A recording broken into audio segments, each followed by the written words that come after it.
The dope has been burning too hot. Adam Curry, John C. Dvorak. It's Sunday, April 28th, 2019. This is your award-winning Gibbo Nation Media Assassination episode 1133. This is No Agenda. Fighting the Bobcats and broadcasting live from the frontier of Austin, Texas, capital of the Drone Star State. In the morning, everybody, I'm Adam Curry. And from northern Silicon Valley, where I'm awaiting the Zephyr, I'm John C. Dvorak. It's Crackpot and Buzzkill in the morning. It's the numbers, man. It's 11:33. It's hard. Everything is tough. 11:33, lucky numbers. Yeah, massively lucky numbers. With a triple redo of the open of the show. You know, that's all it can mean is we're lucky. Lucky. It was a treble. It's true. You. Oh, please. I got a great end of show clip. I know, it's getting on my nerves, too.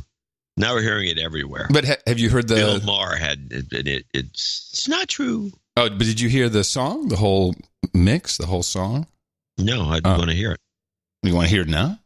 No, you can play it at the end of the show. Yeah, exactly. So I thought you want to hear it now. I don't want to hear it now. Well. A big event happened this past weekend. Which in Texas? No, in Washington, D.C., which normally we're all over.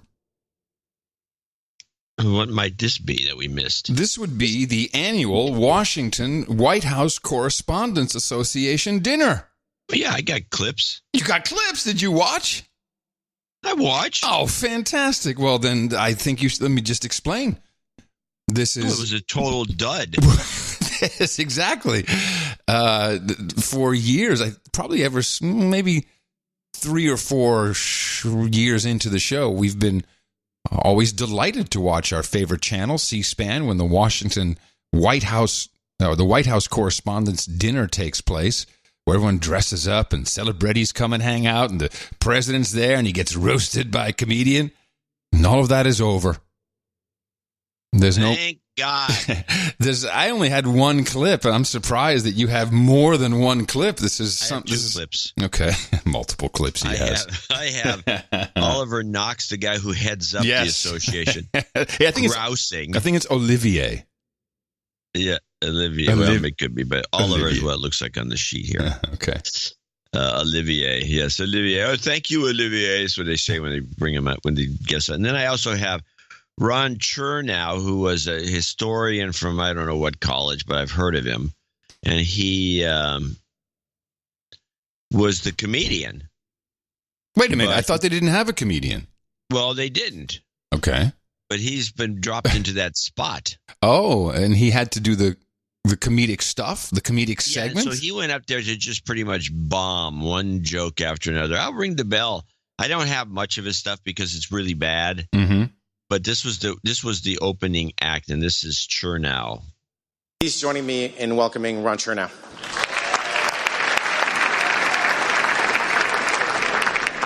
Thank you for that lovely introduction, Olivier. Olivier? I confess that I was surprised when I received the invitation to speak here tonight. I mean, I knew they weren't approaching me as an international sex symbol, right?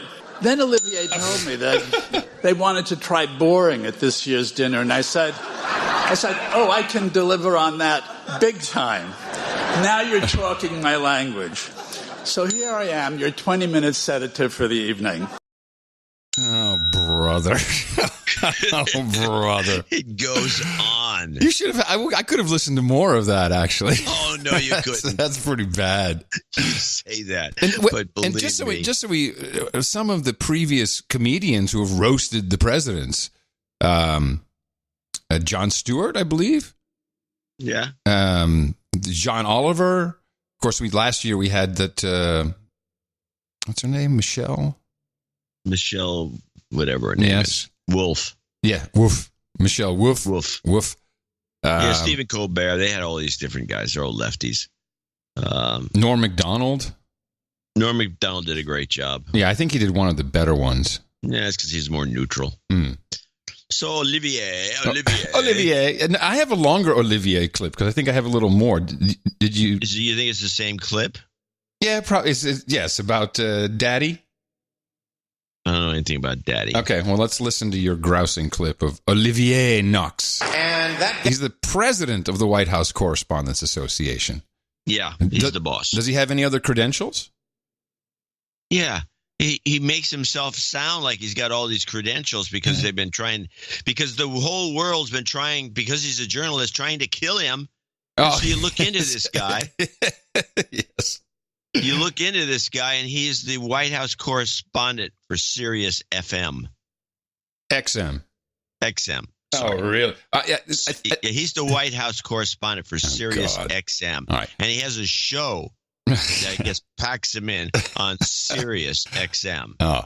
So this guy, and then you listen to this story, and this tale of woe, and you'd think he was like Dan Rather or something out in the field. So if you don't mind, then, because it is the same clip, I'm going to play what preceded that clip because I thought it was just kind of funny too, because they were honoring not just journalists. Did you see the whole thing, or just get a couple clips? No, I just came in late. So they're honoring journalists, and they give out the scholarships and do all kinds of great things for journalism and the freedom of the press. Yeah. But who is the most celebrated guy there on the dais? The lawyer. A very special thank you to someone whose counsel has always steered us in the right direction, but whose particular talents got an unusually robust workout this year. Our lawyer, George Lehner. Woo! And you should have seen the guy. He's like, said, right, everybody, it's me. I'm the lawyer. Attorney at law. I take care of yous. When the White House stripped Jim Acosta of his credentials, I did the easy work of pointing out that no president should get to pick and choose who covers him, while George did the hard work of drafting and filing our amicus brief in support of CNN. Yes, you supported CNN. Yes. It was so great that SiriusXM supported CNN with their amicus brief. And that gets us, in an admittedly roundabout way, to this president. I don't think it was so admittedly roundabout. I think you kind of purposely did that. I don't want to dwell on the president. This is not his dinner, it is ours. And it should stay ours. Yes, good idea. But I do want to say this. In nearly 23 years as a reporter, I've been physically assaulted by Republicans and Democrats, spat on, shoved, had crap thrown at me.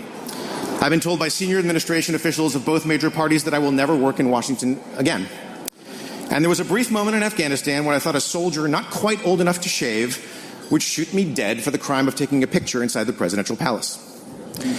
And yet, I still separate my career into the period before February of 2017 and what came afterwards. Wait a minute. Do we have a wiki page on this guy? Because I want to see what actually separated his so-called career. I found a bio. I think maybe I think there was a wiki page. He's got to have a wiki page. So he separates his career the minute President Trump became president. Here he is. No, he doesn't have a wiki page. No, he's not that important. I mean, the way he describes himself of being spat on and kicked and beaten and told by both parties he'll never work again. Yeah. Maybe his boss said that to him. This is funny. The White House Correspondents Association website throws a certificate error. A certificate out of date. Wow. Yeah. Well, we have these issues too, but we're not holier than thou. We're podcasters. We're podcasters. So please, here, Sirius XM.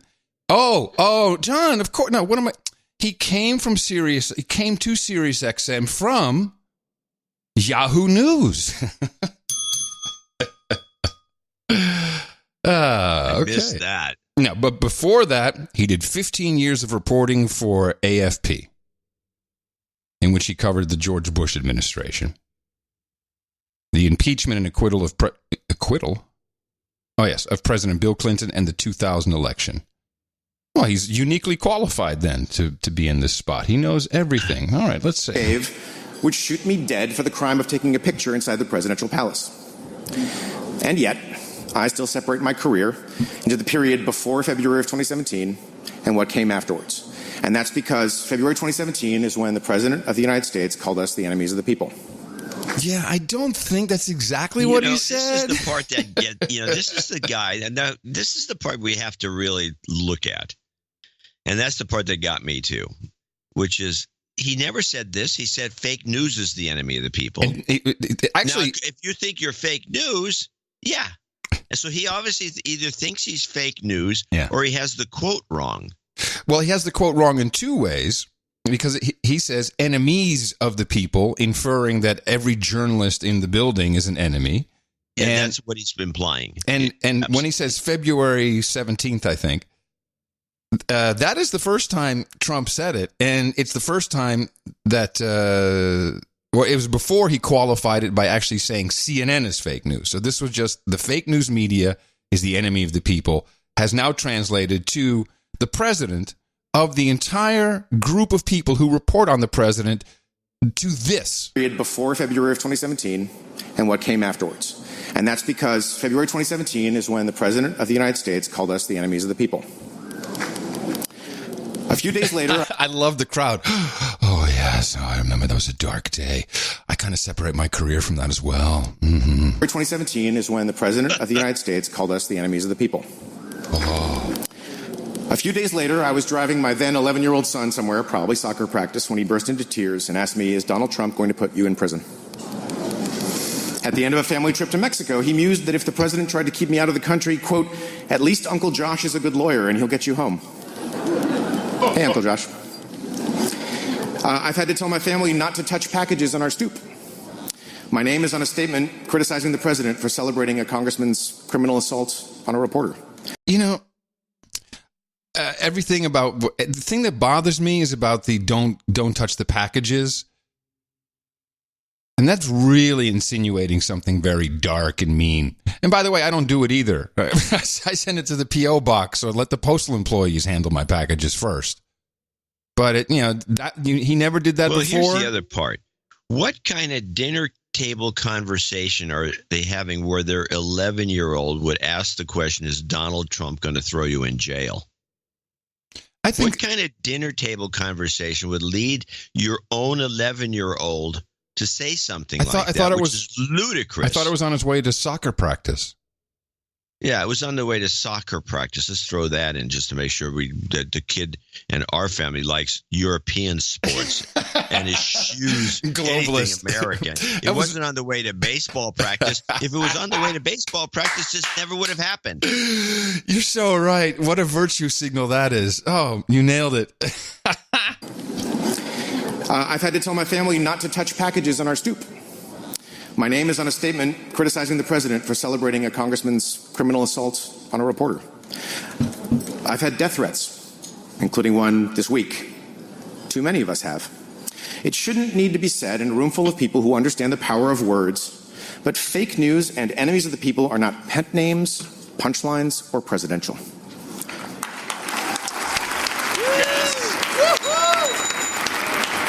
Words hurt. Words are violence. And we should reject politically expedient assaults on the men and women whose hard work helps make it possible to hold the powerful to account. Oh, yes. Well, here's what I missed during the correspondence dinner. Now, granted, it is the White House Correspondents Association, and it's all on C-SPAN. There's no commercial interruptions. I may have missed it, but I really didn't see anyone stand up and say, people, we have less than 12 years. Think of Greta. We have to bond together to stop the scourge of global warming.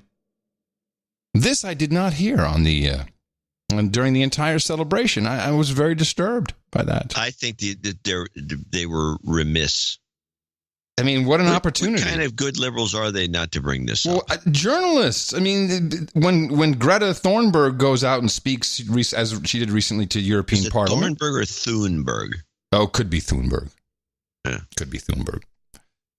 When she goes out and speaks, and politicians and they report on it, and everyone agrees, and there's lots of heads bobbing. But when it comes down to, hey, we really have a problem with this. The Earth is going. Our children. Where was that push last night? Last night. Where was the push? I just didn't see it. Must be me. You must have missed it. If someone saw it, please let me know. So I don't even think there was a mention of global warming. No, this is my point.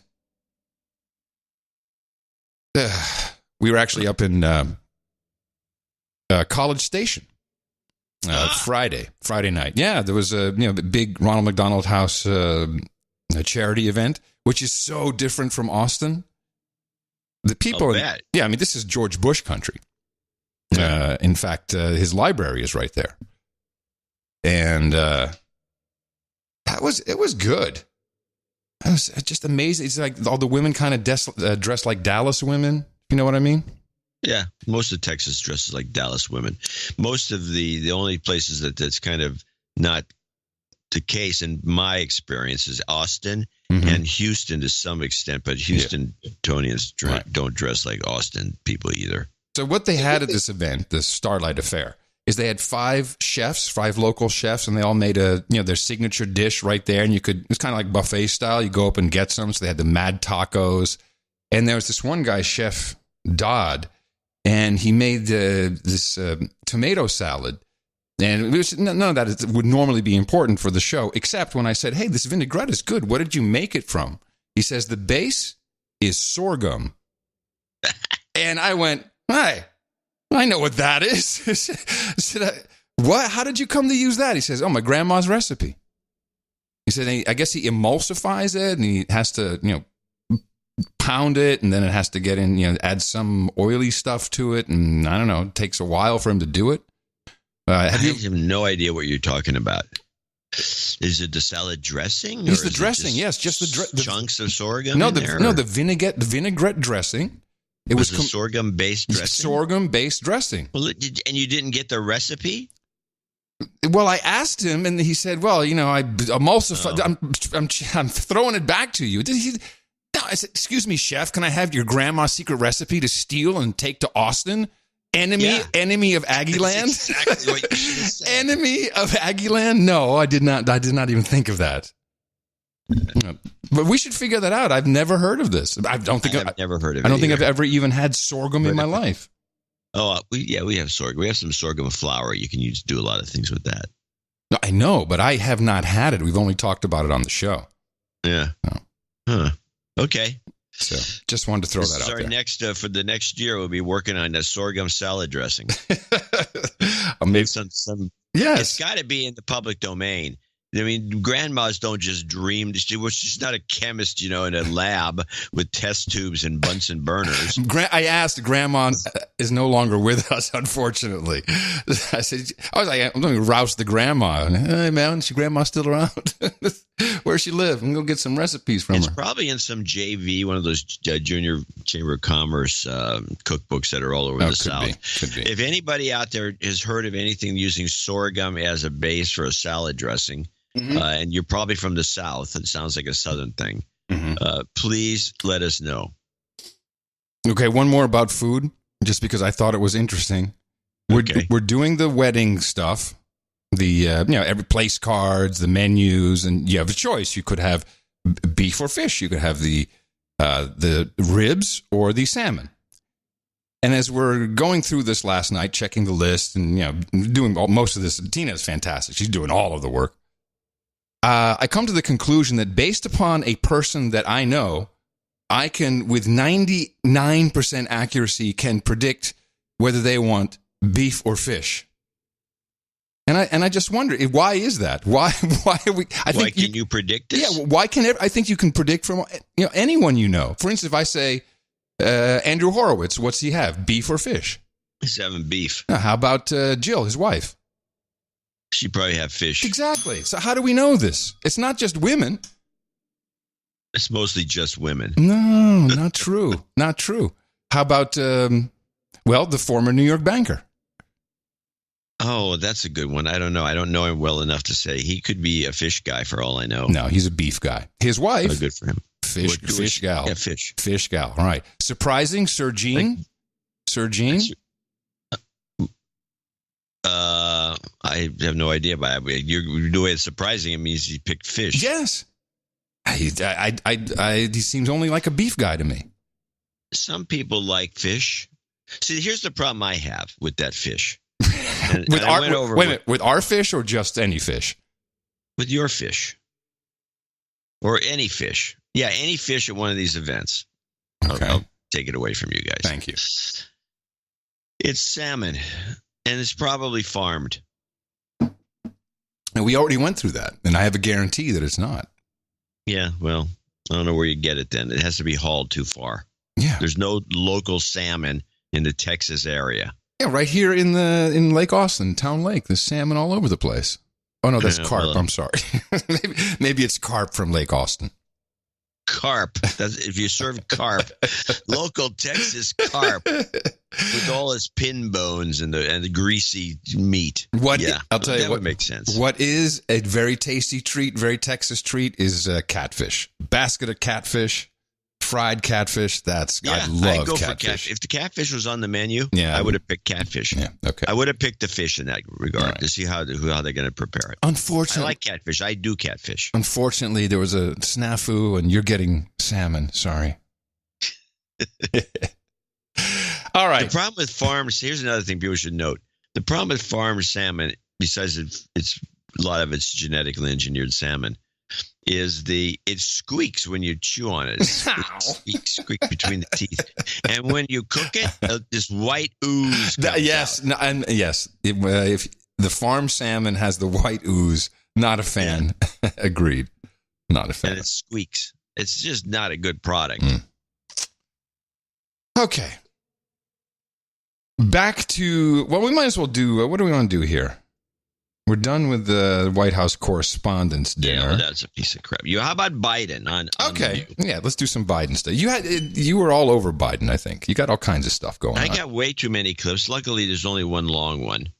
But Biden comes out and he does this Charlottesville, the hoax that if you listen to Scott Adams recently, he actually thinks that the hoax of there's good people on both sides. Fine people on both sides. And that's going to go away because Scott has blown the lid off. I just want to respond to that because I just watched that this morning. And I think I had a similar, because of me and because of Breitbart and some other guy, we've blown this hoax away. It's even in Wikipedia. And I'm thinking to myself, do you not know how this works? Well, he's pretty close to being the last guy on the boat, but regarding the Charlottesville thing, but he's still wrong. I don't believe that this is going away anytime soon, and Biden is using it as a base. Yeah. And so he does this. In fact, here he is on Charlottesville. Here's the clip, and none of the women, all these women, including McCain, nobody questions any of it. They just, whatever you say goes. It's great because we get to have a better president than this horrible guy that's there now. This is not who we are. There's an American creed. It's about decency, honor, including everyone, leaving no one behind. But the idea to compare these racists and not condemn them and neo-Nazis and compare them to people who were genuinely decent Americans coming forward and saying, stop this. It was like, I don't remember that ever happening in an administration before in well over 100 years. I mean, so I just found myself thinking, and by the way, I traveled around the world an awful lot as vice president, and since then I have as well. And the rest of the world, I mean, they look at us like, my God. What happened to America? But you've spoken about it. What's interesting is right after we had the opening on Thursday show and Joe had just announced, and that was the first story we did, is this is just simply not true. And I got a lot of email from haters. In fact, I could have been in the Correspondents' Dinner. People said horrible things to me on email. I have to open a P.O. box. I get no mail. And here's how it goes. He said fine people, which means the Unite the Right rally, which is a bunch of a-holes. So they've taken it down a level from, he did kind of say no neo-Nazis and white supremacists. Yeah, those guys are not the ones. I could condemn them. There was the fine people, and the fine people could have only been the people who were dressed as neo-Nazis. Not anyone else was there. And what? That's how. What logic is this? That's the new talking point. Yes. So because the only registered rally was Unite the Right, that was white supremacists. And by the way, if anyone was there to protest the taking down of the statue of General Lee, that's racist. So that's the story. So that's how they're going to, and I understand how people get that in their head and roll with it. I can totally see that. Something to do. I can totally see it. But I can see this going on forever, and it's just going to be stuck in the mainstream. Yes. And Scott's thoughts that the hoax has been exposed and that everyone's on it now is never going to happen again is a joke. Yeah, that's not how it works. It's not how it works. It doesn't go away. And, that gives us material for a while, but at the same time, it's just the same thing as the head of the correspondence dinner comes out and brings up the nonsense about the fake news being the enemy of the people. No, he brings it up as the way it's being portrayed, which is the press. The free press of the United States of America is the enemy of the people. That's not what he said. Exactly. But okay. Yeah. There's your proof that it does not go away. Does not go away. It's set in stone. Yeah. Let's listen to this is a view Biden uses phase on being a masher. Especially because we're in a different time now. We're in the Me Too movement. But really? Are you sorry for what you did? Are you prepared to apologize to those women? Look, here's the deal. I have to be, and everybody has to be much more aware of the private space. He is unbelievable at not apologizing. We've all thought that Trump was a guy who never says, I'm sorry. This guy is the worst. And he does the old, I'm sorry if you thought. Yeah, that's very. Oh, I'm sorry if you thought what I said was offensive. Oh, I'm sorry if what you felt when I grabbed your breasts. I'm sorry that you felt that was offensive. This is the way he apologizes. This is a very good point you're making, and people can use this in their own relationships as well. Yes. Do not say this to your partner. Well, I'm sorry you felt. Say that. I'm sorry you felt I was being shitty to you. It's like, that's if that comes out of your mouth, you got to catch that shit. That's in not other right. words, is I'm sorry that you made an error. Yeah.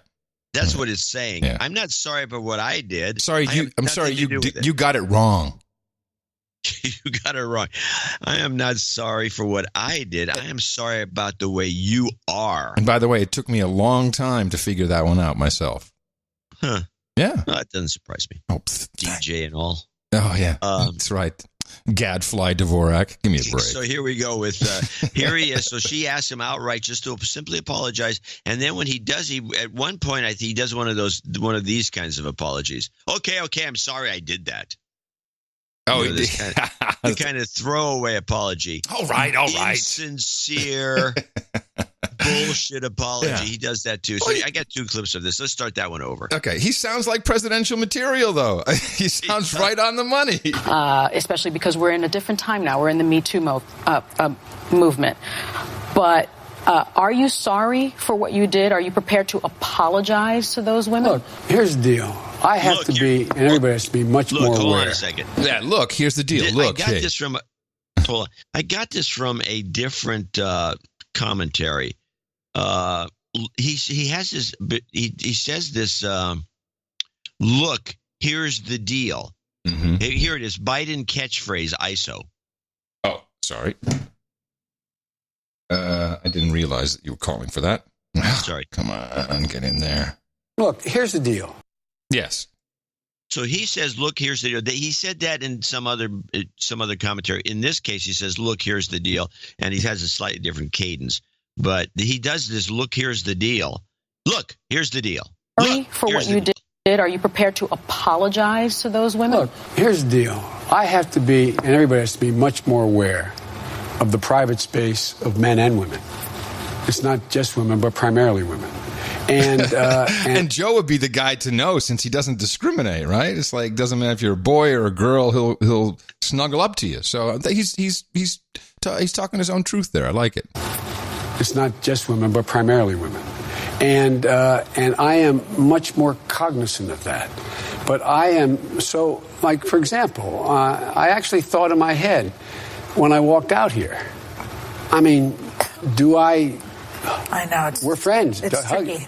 No, but I have to be aware of it. So I have to be more cognizant, and we all have to be more. A woman or a man has a right to say, particularly women say, no, this is not my space. They shouldn't have to say no. Wow.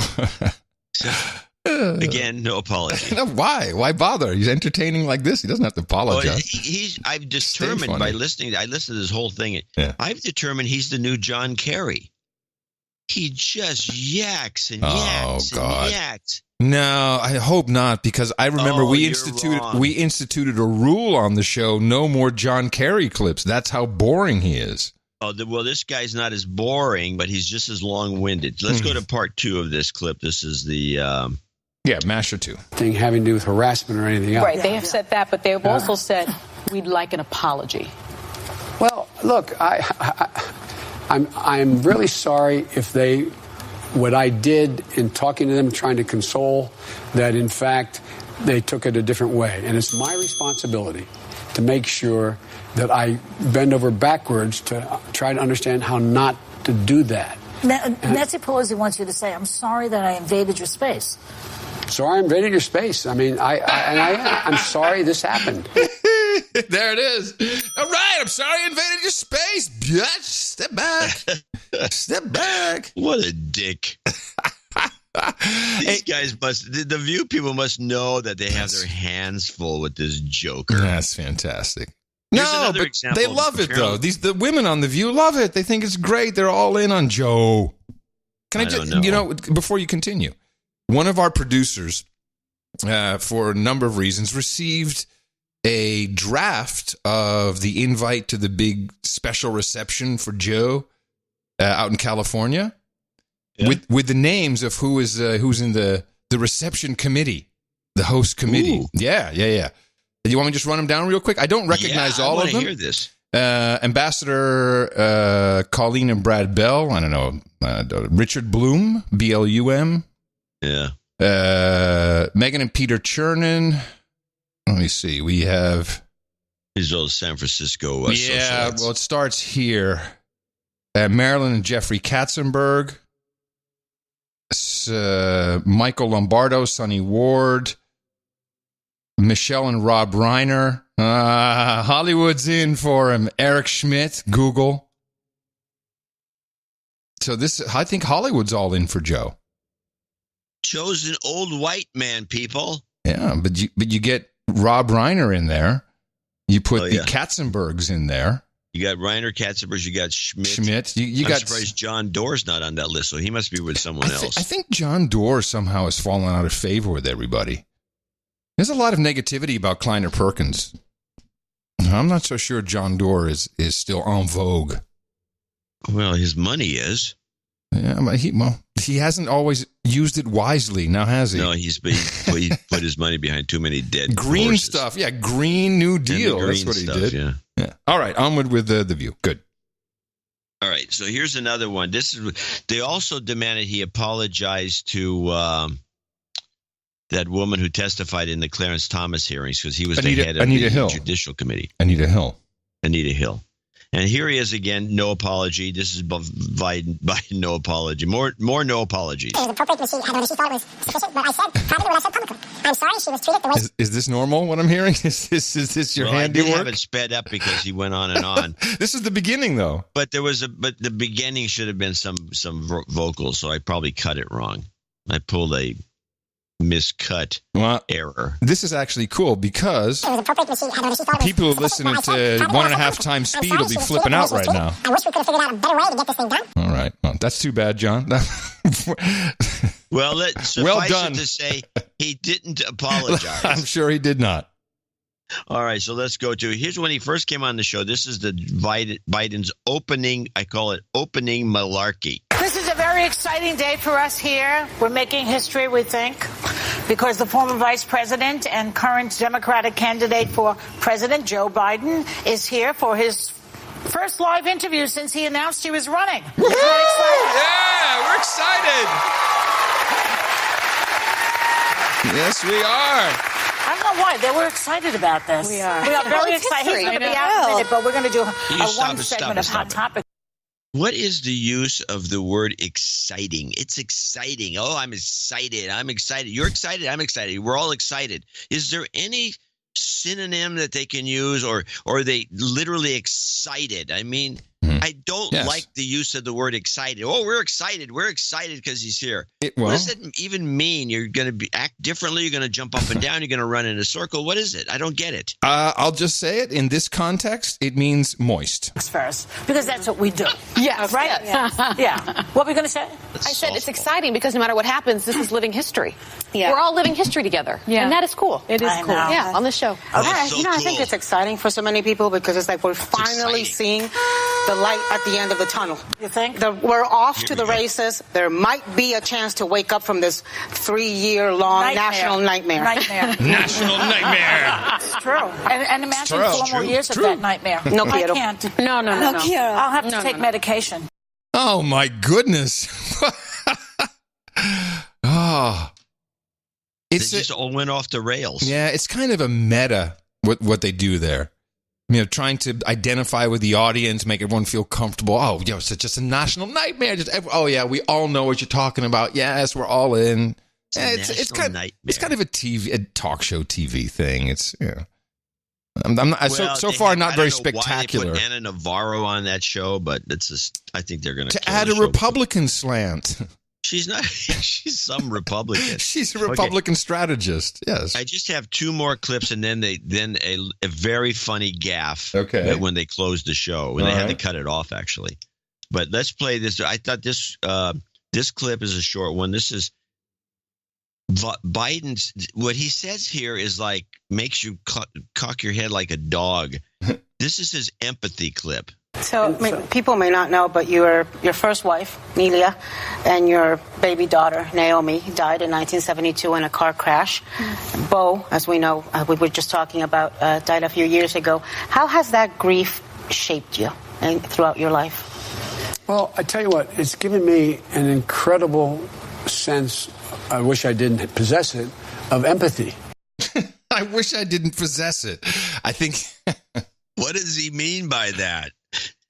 Now, if he was actually a guy with a sense of humor, and he made that, it was a gaffe. What he meant that he wished he wouldn't have gone through all this right, misery. that he wouldn't have gone through the horrible things he went through with his family. But that's not what he said. What he says, he wished he didn't have any empathy. And to save that, he could have said, and he didn't, followed up with, I wish I didn't have this, but I have an incredible amount of empathy. But then again, if I didn't have it, I'd be a Republican. Yeah. Unfortunately, I don't think Joe has that in him anymore, and I think that only works. He ever did. I think he might have had it in cocktail settings back in the day. Maybe. What disturbs me is, look, I know lots of people in their 70s, and many of them are completely vibrant and fantastic. Joe's eyes. Oh, he looks like he's half. Yes. Yes, I agree with this. Dark, I was watching dark him. eyes. And every once in a while, he has the look in his eyes of, help me. I don't want to do this. Help me. And I don't know if it's that or, the eyes are the window to the soul, they say. And I don't think Joe has a dark soul, but I just don't see anything. I see no sparkle. No, he's sparkle. He's a zombie. But here he is. Here he is. It's another way of looking at it. Yeah, damn zombie. He's a zombie. So here's the way he's going to predict. He's going to say, "I'm going to predict the future." And he starts to blather about the great future that the kids are going to have. He never mentions that they're all going to die in 12 years, but that's fine. And he goes on. But what he has to say here is just like. He doesn't know anything. He is like pathetic. Listen to this. There's so much out there. Think of what this next generation is going to have an opportunity to see. We're going to do everything from make fundamental change in curing cancer and Alzheimer's and diseases. Your kids are going to be flying across America in a matter of less than an hour and a half. Really? Subsonic air at 20,000 miles. I mean, there's so many. Whoa, stop. Subsonic air. I got some subsonic air coming out here, Joe. Things that are changing, and you see it every day. More is going to change in the next 8 to 10 years than has happened in the last 30 to 40 years. Would you do one term? subsonic. We'll be flying on batteries. In fact, air. On a single AA battery, our kids will be flying an hour and a half. Woo! That's a good one. In fact, I'm going to give you a borderline for that one. That was pretty good. Subsonic. Your president. Ladies and gentlemen, the president of the United States of America. Himself is subsonic. He would be great. He would be the perfect counterweight to 4 years of Trump. Yourself blown up from some gaffe. So here's the gaffe that at the end of the show, they're closing it out. And if you remember back in the day with the problems that Sarah Palin used to have. Well, she didn't know anything about what the paper said. No. She didn't know what paper she read. No, she couldn't say Joe Biden. She always said Joe Biden. I thought she said, "Can I just call you Joe?" Yes, because her problem was she could not say because Mr. of Obama. Biden, Biden. Yeah, a lot of people had that. Well, that's because of Obama. Hold on a second. So I think Obama, Biden. Let me just see. Let me go into the archives. Hold on one sec. Didn't we have?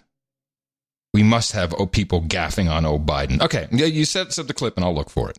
Okay, so here's the clip. They're closing the show out, and Joy Behar, says goodbye to the guest, and this is what ensues. Okay, we have to go in 25 seconds, and I don't know if you realize this, but we were the very first daytime show to even have on a sitting president, Barack Obama. So here's my question. We pencil you in for January 2021? If I'm there, yes. All right. The first one. I promise. Thank you so much to Vice President Biden. Say this part. I love Vice the black President man. Biden. Oh, damn! I missed a good one. I should have recorded that one. It was pretty funny. Was it great? Would have been great. We were talking about the vibrancy of Joe. Here's Trump. I don't know if this is just about him or about how young and vibrant Trump is. It's on his way to the helicopter. Well, I think that I just feel like a young man. I'm so young. I can't believe it. I'm the youngest person. I am a young, vibrant man. I look at Joe. I don't know about him. I don't know. I would never say anyone's too old, but I know they're all making me look very young, both in terms of age and I think in terms of energy. I think you people know that better than anybody. Yes, because you're enemies of the people. You know that better than anybody. There is a new book. There's a new book, though, that will give Joe some trouble. And I think it's out. Oh, they've been barraging him with trouble. Yeah, listen to this one. A bombshell new book exposes deep financial links between former Vice President Joe Biden's son and the Chinese government. According to an investigation by Clinton Cash author Peter Schweitzer, Biden's son inked $1 billion deal with a subsidiary of the Bank of China just 10 days after he and his dad visited the country in 2013. Yeah, they'll dog him with that. He's going to get some shit for that. Well, then there's the uranium thing. Was he actively involved in that? Well, I'm thinking about the Ukrainian thing. I said uranium. Oh, okay. There is a difference. He's involved in some uranium. I said uranium again. Ukrainian mines or something. No, over there? That's his son. His son has the hedge fund in Ukraine. That's where they have some business going on. Yeah, Ukraine is they love those guys over there, doing all kinds of cool stuff for them. Yeah, greasing some wheels. There's a this guy hasn't got a prayer. Well, this is what I wanted to ask on your Cosmic Weenie scorecard. How is Joe doing? Is he must be the front runner. Number 2, but who's won? Bernie. And Beto is out. And Beto's been dropped down to the second tier. Well, I noticed something about Beto. I know how to pronounce it now. It's Beto. Yeah, it's like saying Roberto. You just drop the ro and the r. So Beto. All right, Beto. He was at the SEIU. This is a short clip. Immigration, millions living in the shadows, working some of the toughest jobs. Shit, one channel only. Sorry. Lucky to make a minimum wage. Some not even making that. kept in modern-day bondage, their immigration status used as leverage to keep them down from fully participating in this country's success and in our economy.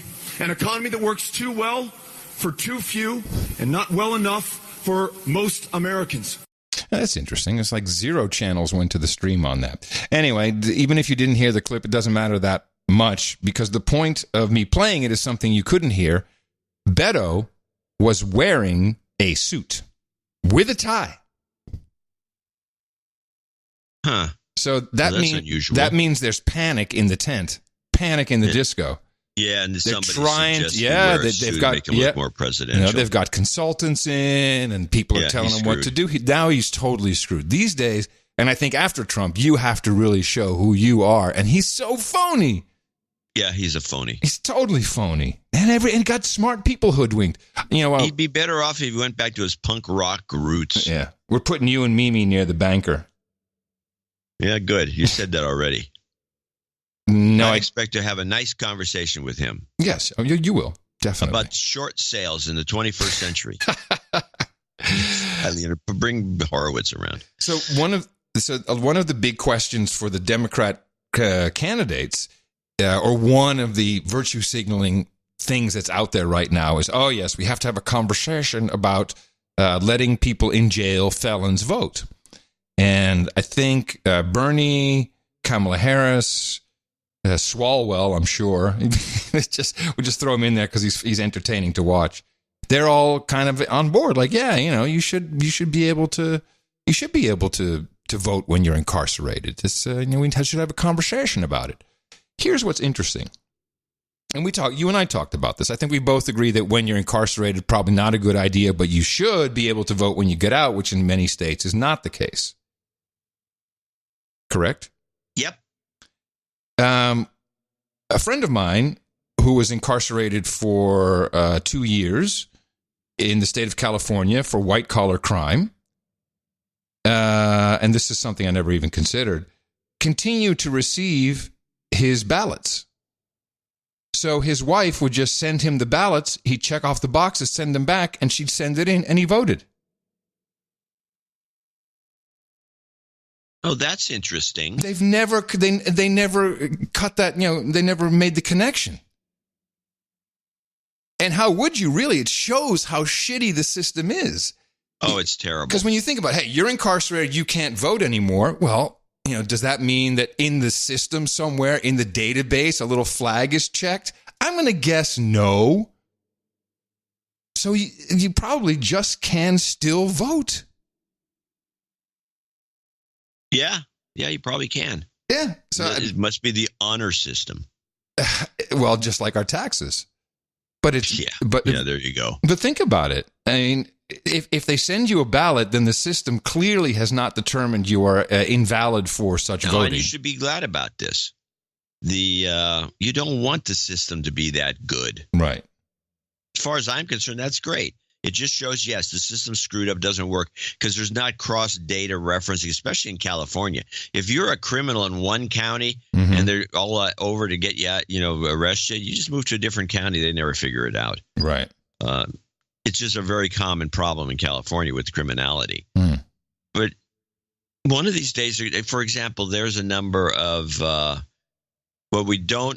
here's the thing that really is bothersome, but besides having the computer in the car and having it checked when you go get your car smogged, which they could cross-reference against, as we know, I've said it for years, it's going to happen someday, but they haven't done it yet, the data on the computer and traffic violations. They're going to be merged. They're going to be merged. Yeah, they'll be merged. You'll be making illegal U-turns. You'll be caught. You'll be everything you do on the car that's illegal, going over a few miles over the speed limit, you're going to get a ticket. They haven't merged that. Throughout the state of California, even though some law enforcement uses this data, but most, as far as I know, just too much work or too much trouble, there are cameras everywhere that record license plates. They're everywhere. California is crawling with these cameras, recording wherever you go. And they could easily put together a map of where you were, not based on a GPS or anything else. Screw that. You don't even need the GPS or the phone, your cell phone. They just have these snapshots of your car's license plate all over the place. Yeah. And they don't do anything with that data that I know of. I was just reading about a company called Uber Media, and they claim to track mainly geolocation of 800 million phones or devices, which seems like a lot. But I guess through acquisitions, etc. And they have an SDK, and I think there's incentives to put it into your app. And so, and these guys are pretty sophisticated. They sell to everybody, and mainly for retail tracking. But they have a large portion of this already because they're showing on their website. I think it's ubermedia.com, and I don't think it has anything to do with Uber, the driving no, I'm company. Sure it doesn't. Uber's a good old word. Yeah. They claim a lot, they do GIS right down to retail, right down to your footsteps. And so you get all that together. And for them, it would be easy to integrate the VIN number of your car. So easy. Yeah. Yeah. There's a lot of uses for that database. So repo people, there's all kinds of, the tax people who always want to, the franchise tax board in California. Yeah, they want to know where you've been, what you've been doing, what you had. They want to know if you're in the state because if you move out of California, they keep tabs on you for years because they figure, well, who's going to move out of California? They're going to be back. They're going to spend too much time in California. We can hit them with our income tax because you can. If you leave California as a taxpayer, as an income taxpayer for the California state. You can only come back to California something like 3 or 4 months out of the year. If you're here more than that, then they consider you a resident again. Yeah, and then you have to pay taxes. Pay taxes, yeah. And so they're always dogging people who. I've gotten calls from a number of people that said, so and so and so and so. This I'm with the franchise tax board. I said, yeah, I know who it is. Yeah. When's the last time you saw him? I haven't seen him for a couple of years. Oh, that's okay, people just trolling. They're clicking, yeah. Wow. I've had this happen with at least 4. 1, 2, 3, 4. I think 4 people I've had this happen. They've called. The U.S. government called me once trying to get a very famous guy who's I do know, although I haven't seen him again. I haven't seen him for years. A British guy, and he was paying U.S. taxes. He left the country, and they keep thinking he's here all the time. And so when's the last time you saw him? How long was he in the country? Do you know? Oh, that sort of thing. And they're trying to. Now, why are they calling you? Are you a known stooge? I never get these calls. I'm an associate. Apparently. I'm sorry, associate. I'm an associate of these folks. So, how is Patrick Stewart these days? Patrick Stewart? Yeah, wasn't he the Brit they were looking for? No. This is a rich guy. Patrick Stewart is a rich guy. Yeah, not like this guy. So the point is that they'll do this, but with these databases and these license plate checkers and all these other things going on, they shouldn't have to call anybody. No, they can just say, "Hey, you're in this car. This is your car, right? Yeah. Well, you've been in California for 6 months. You owe us money." Well, because of all this tracking and because of the way systems are set up, and actually thanks to an actual governmental procedure, turns out the deconstruction we've done of the spying on Trump associates appears to be correct. Yeah. And we're not the only ones. Former U.S. Attorney Joe DeGenoa spells it out in very clear terms. This is pretty simple stuff for career prosecutors like Rudy and myself. It has been evident from day one that there was a brazen plot to exonerate Hillary Clinton illegally, and then if she lost the election, to frame Donald Trump. This dossier was a knowing part of that. It was created by Hillary Clinton. It was created knowingly by John Brennan as part of a scheme to do everything they could to harm Donald Trump. The problem for Brennan and Clapper and Comey and Baker and all of them now is that the FISA court has already communicated with the Justice Department about its findings. And their findings are that for more than 4 years before the election of Donald Trump, there was an illegal spying operation going on by FBI contractors, 4 of them, to steal personal information, electronic information about Americans, and to use it against the Republican Party. There are going to be indictments. There's going to be grand juries. John Brennan isn't going to need 1 lawyer. He's going to need 5. So to reiterate what's happening here is the FISA court itself, and this is the documents that we have been looking at, themselves say, oh, well, here were these 4 contractors who were looking up, doing the about lookup on United States persons. When you do that in this NSA or database, and the FBI and their contractors apparently have access to it, you cannot do that on a U.S. citizen unless you have a warrant.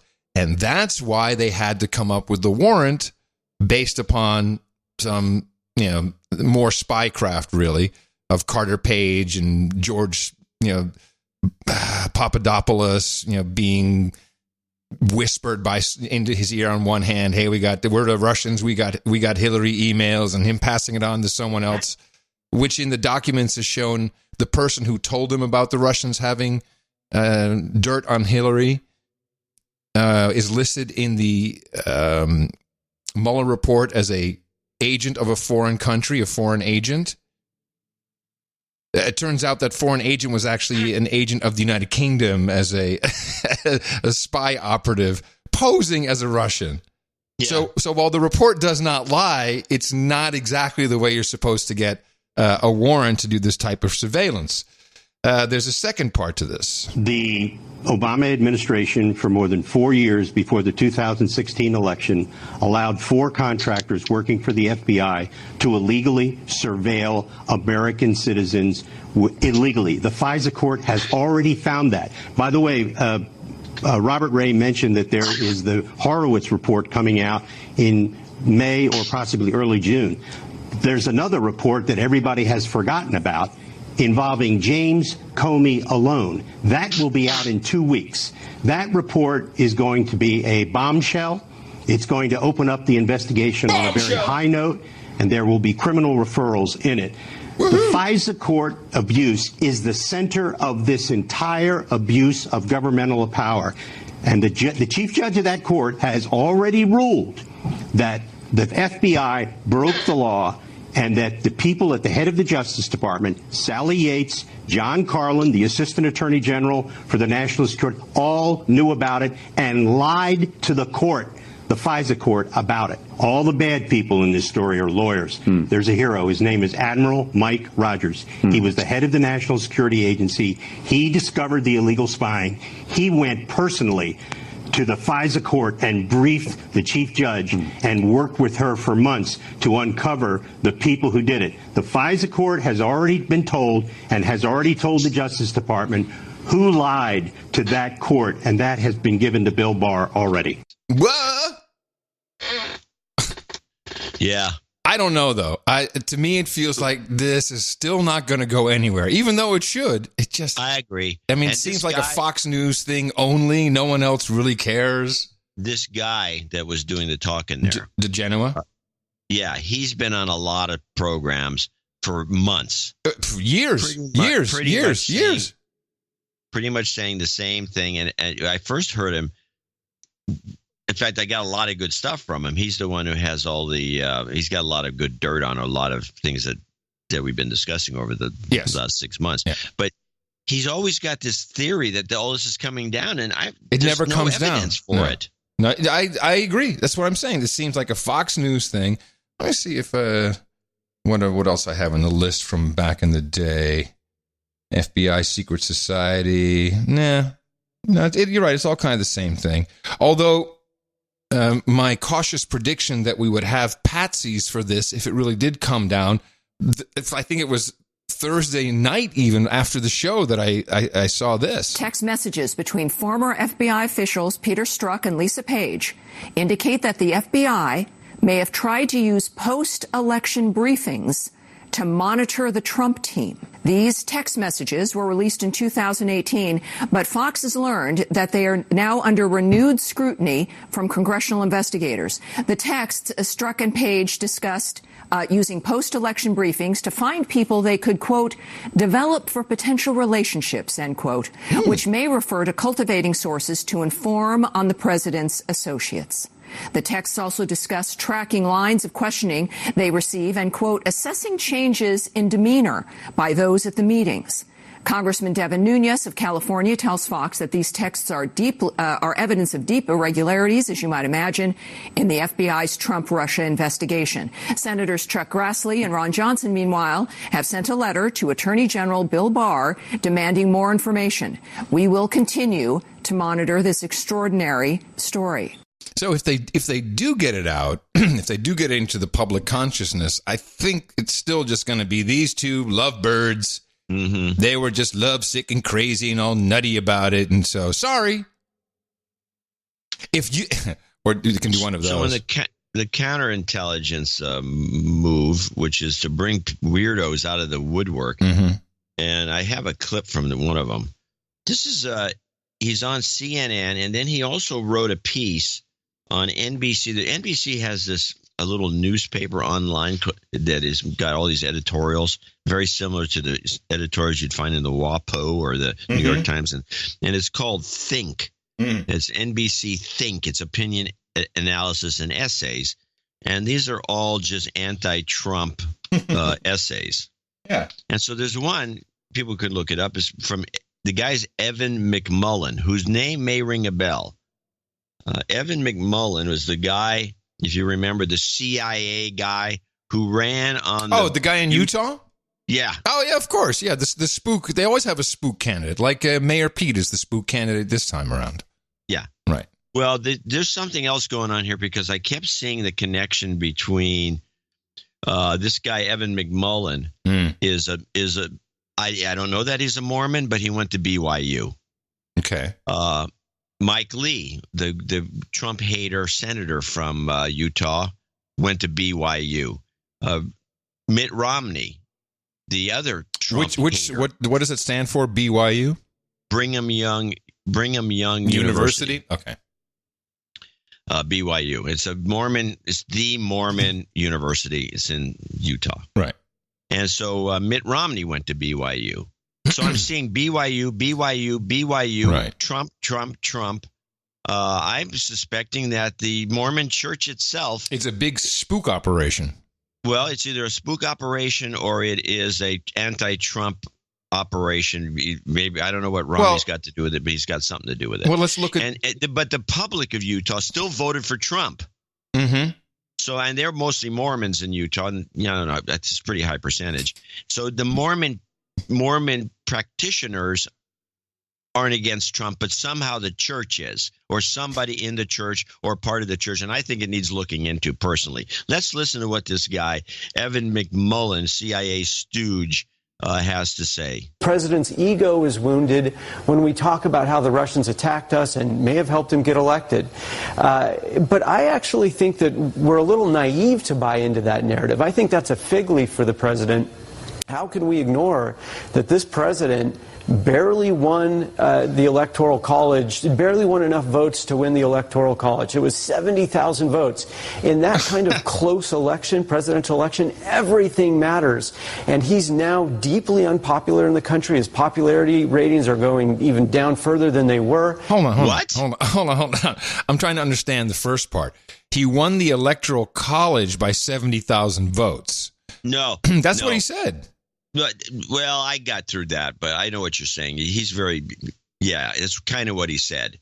But this popularity thing is not true. His popularity is running around 45%, which is not unusual for any president at this time. He's trending, man. But what he had to say is bull crap. And the woman on CNN, the girl there, why doesn't she call him out? She lets this guy go on and on and on like a maniac. You're presuming that these people are news people. This is an entertainment show you're watching. And so we can't ignore that this is a president who benefited from the Russians' information warfare attack on our country and may need that attack again to win. And so it's not just about his ego. It's deeper than that. You think he's doing it to try to gain an advantage? I think we're incredibly naive to ignore that likely reality. Yes, it's the Russians conducted a sweeping and systematic attack on our country, according to the Mueller report and our intelligence agencies. And you're saying he's essentially using that as a tool in your estimation? I think so. Look, in a race that's that close, everything matters. And he knew it was happening, according to the Mueller report, and sought to capitalize on it. So even by that fact tells us that he was aware that it was happening, and he was aware that it could help him, and he hoped it would help him. Just Utah for a second. Number one, the Mormon Church has a huge database on everybody, every living soul, which I believe was folded into or separated from Ancestry.com. But it doesn't matter. They've got DNA. They've got incredibly detailed records of birth and death and God knows what else, literally. And also in Utah is the beautiful liquid-cooled, hydrogen storage facility of the NSA. Yeah, so it's in Utah. It kind of makes sense that there's something going on there. Well, it's getting, I would say this to anyone that could pass the word along. It's getting a little obvious. You got this guy who ran for president. You got Romney. You got Mike Lee, who's otherwise a fairly good senator, except for his anti-Trump stuff. And it's always they're both never Trumpers. And Romney is a horrible person. This is really becoming apparent that something's going on, and it's not a positive thing. If you read this piece that's in the NBC News site by the same guy, McMullen, it goes on and on making all these crazy assertions that have nothing to do with anything. It should be blamed on Obama anyway if it was taking place in 2016, all this Russian stuff. But saying, well, according to the Mueller report, this and that, which is not true, I'm going to start saying it. According to the Mueller report, the No Agenda is the best podcast in the universe, according to the Mueller report. And Bill Barr backed it up. He doubled down on that. Yeah. We need bumper stickers. By the way, the No Agenda shop guys have put together a fun little item. They have a new T-shirt. Yeah, Podcaster Union. Yeah. I love that. I got to order me a Podcaster Union T-shirt. Yeah, it's very good. Very creative. I have only one more clip in this category, unless you have something, because it's a little long. I just want us to listen to it and enjoy it and stop it whenever we're done with it. Do you have anything else about this particular, about 2020 in general, or about the collusion? No. Okay. Rhodes, Ben Rhodes, was the national security advisor for President Obama. And he has a book out, like everyone else. Sure. This is the great thing about being in government. You can do a book. Well, can I stop in for a second? Let's mention something, which is what the problem is with the mayor of, I forgot what mayor was busted recently. This woman in Baltimore. Oh, yeah. Mayor was busted because she's been selling their children's She's books. Corrupt. For she get a $500 deal for some kid's book that she wrote that you can't get on Amazon. You can't find it in a bookstore. You can't find it anywhere. Books.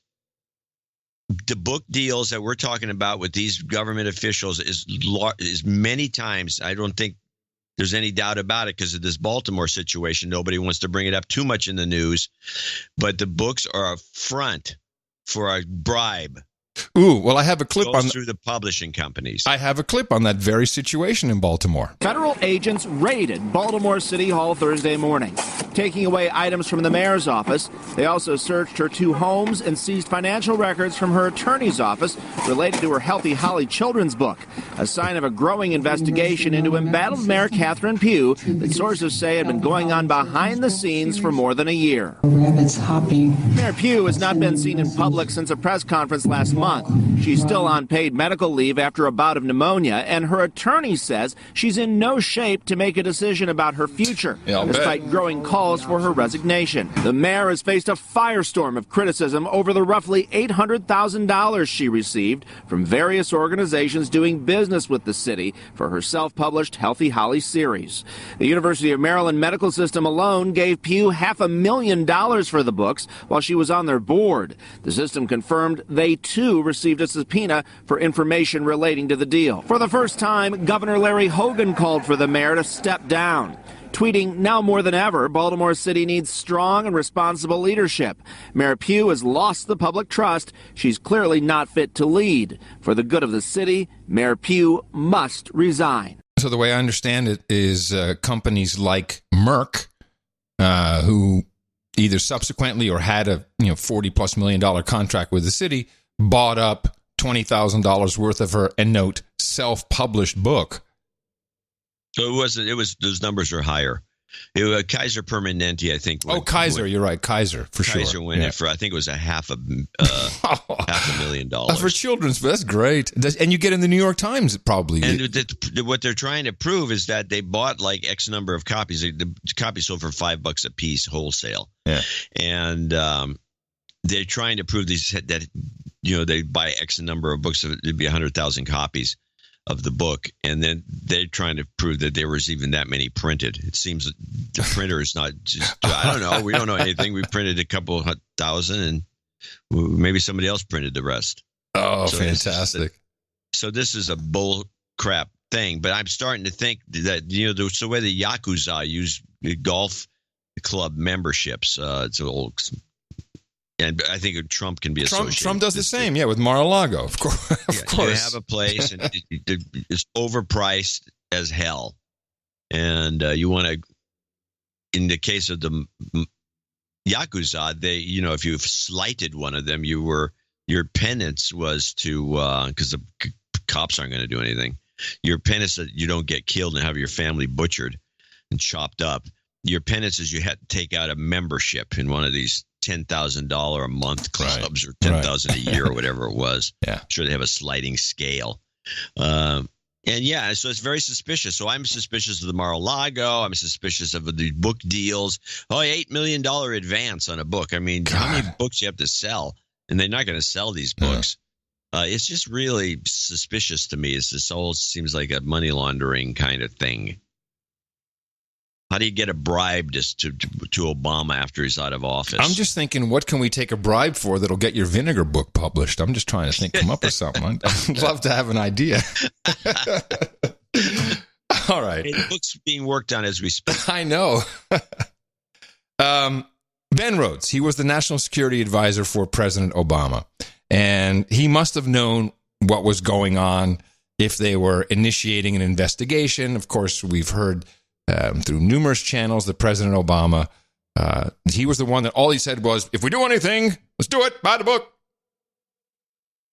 Oh, that came kind of close. Buy the book. Not buy the book, but buy the book. So this guy, who was it, Nicholas Balazzi? I've never heard of him. He's basically what he said was neuro-linguistic programming for buy the book. Buy the book. I'm going, everybody, buy my book. Right book. So Nicholas Balazzi is on YouTube. He may be somewhere else. That's where I watched him. And he went to the book signing, again, there's your book for Ben Rhodes, and started asking him questions about what the Obama administration knew inside the White House when this FBI spying was initiated. The video even adds to it in this case because you see his face, but I think it really translates in how Rhodes answers every single question. And it's my impression, of course, and I may be biased, but the guy seems like he's really struggling and like trapped, like you stole the cookies, didn't you? DOJ is going to investigate. They're already investigating the origins of the Russia probe during the Obama years. Do you think they're going to find anything? No. No. With their investigation? No. Look, I can't be clear enough about this. We didn't even know that there was an FBI investigation of Trump. I didn't. President Obama didn't. We don't we actually abided by the firewalls between. If there were any investigations that took place, those decisions were made in the Justice Department, in the FBI, not in the White House. They will find nothing that suggests that there was any political or White House involvement in any of that. Literally, I learned about the FBI investigation into Trump as a private citizen in the freaking Washington Post. This, you have to understand that we actually abided by the long-standing practice of the White House not getting involved in that kind of stuff. Mm-hmm. The Republicans on the Hill seem to be focusing on the dossier, and we had nothing to do with that.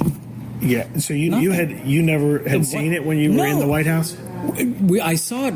I heard about it at the very end when in January of 2017. We weren't involved in commissioning the dossier. That's crazy. This is he where said he saw it. Did you hear that? Yeah, of course. The guy is lying, and then to do that, that's crazy. Instead of the classic denial, he's doing what we've seen many people do. It's crazy. Why would we do that? We're no crooks. We learned about it when it was in the report that was. That it was appended to the report that went to Congress at the end of the administration. Yeah, the Republicans are saying it was likely circulating in the government through the White House, and that they're going to look into that specifically. The dossier is circulating. I have been investigated by these committees, and I'm telling you, they didn't find it. We had nothing to do with the dossier. I mean, literally. Literally. Nothing to now when you do this, literally, we had literally nothing to do with it. Literally. Do with this dossier. When you had seen it, did you believe anything that was in it, and do you think the FBI should have taken it seriously? Look, I'm not an investigator. I haven't even read this whole dossier. He hasn't even read it, John. He hasn't even read the dossier. Oh, that makes sense. You guys are all fixated on this. Have fun, have your witch hunt. Oh. We did not initiate this. We did not.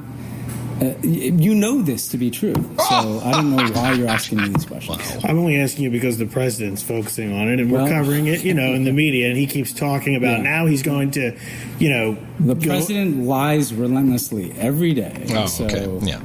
I don't think you need to chase down every lie he tells. What do you think so far? Is he telling the truth, or is he lying? He's lying by omission.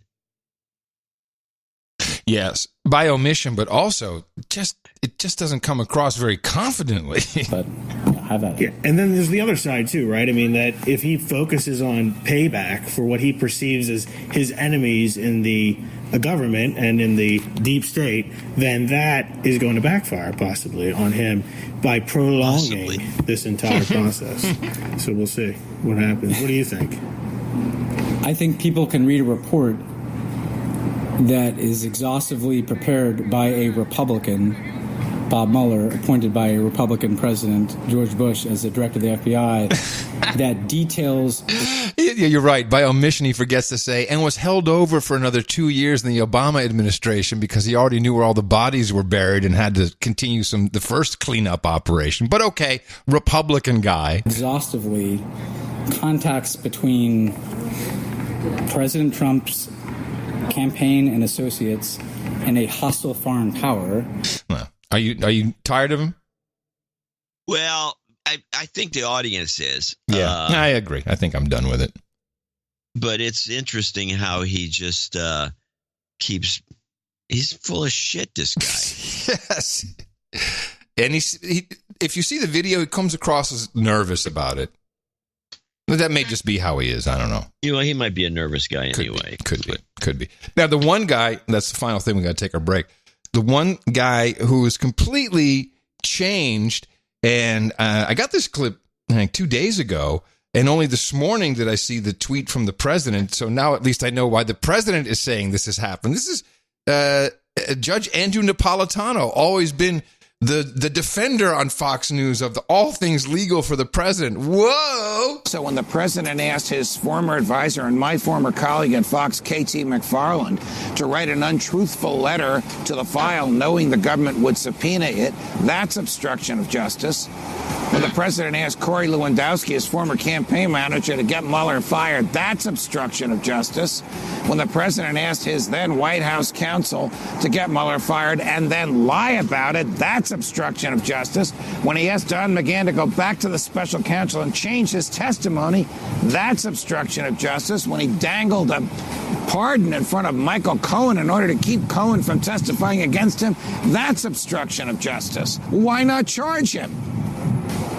Because the Attorney General of the United States would have blocked such a charge. Because the Attorney General of the United States is of the view that obstruction of justice can only occur if you're interfering with a criminal investigation of yourself. But that's not what the obstruction statute says. And that's not what law enforcement believes, and that's not what prosecutors do. Prosecutors prosecute people who interfere with government functions. And that's what the president did by obstruction. Where's this going to end? We don't know. But I'm disappointed in the behavior of the president.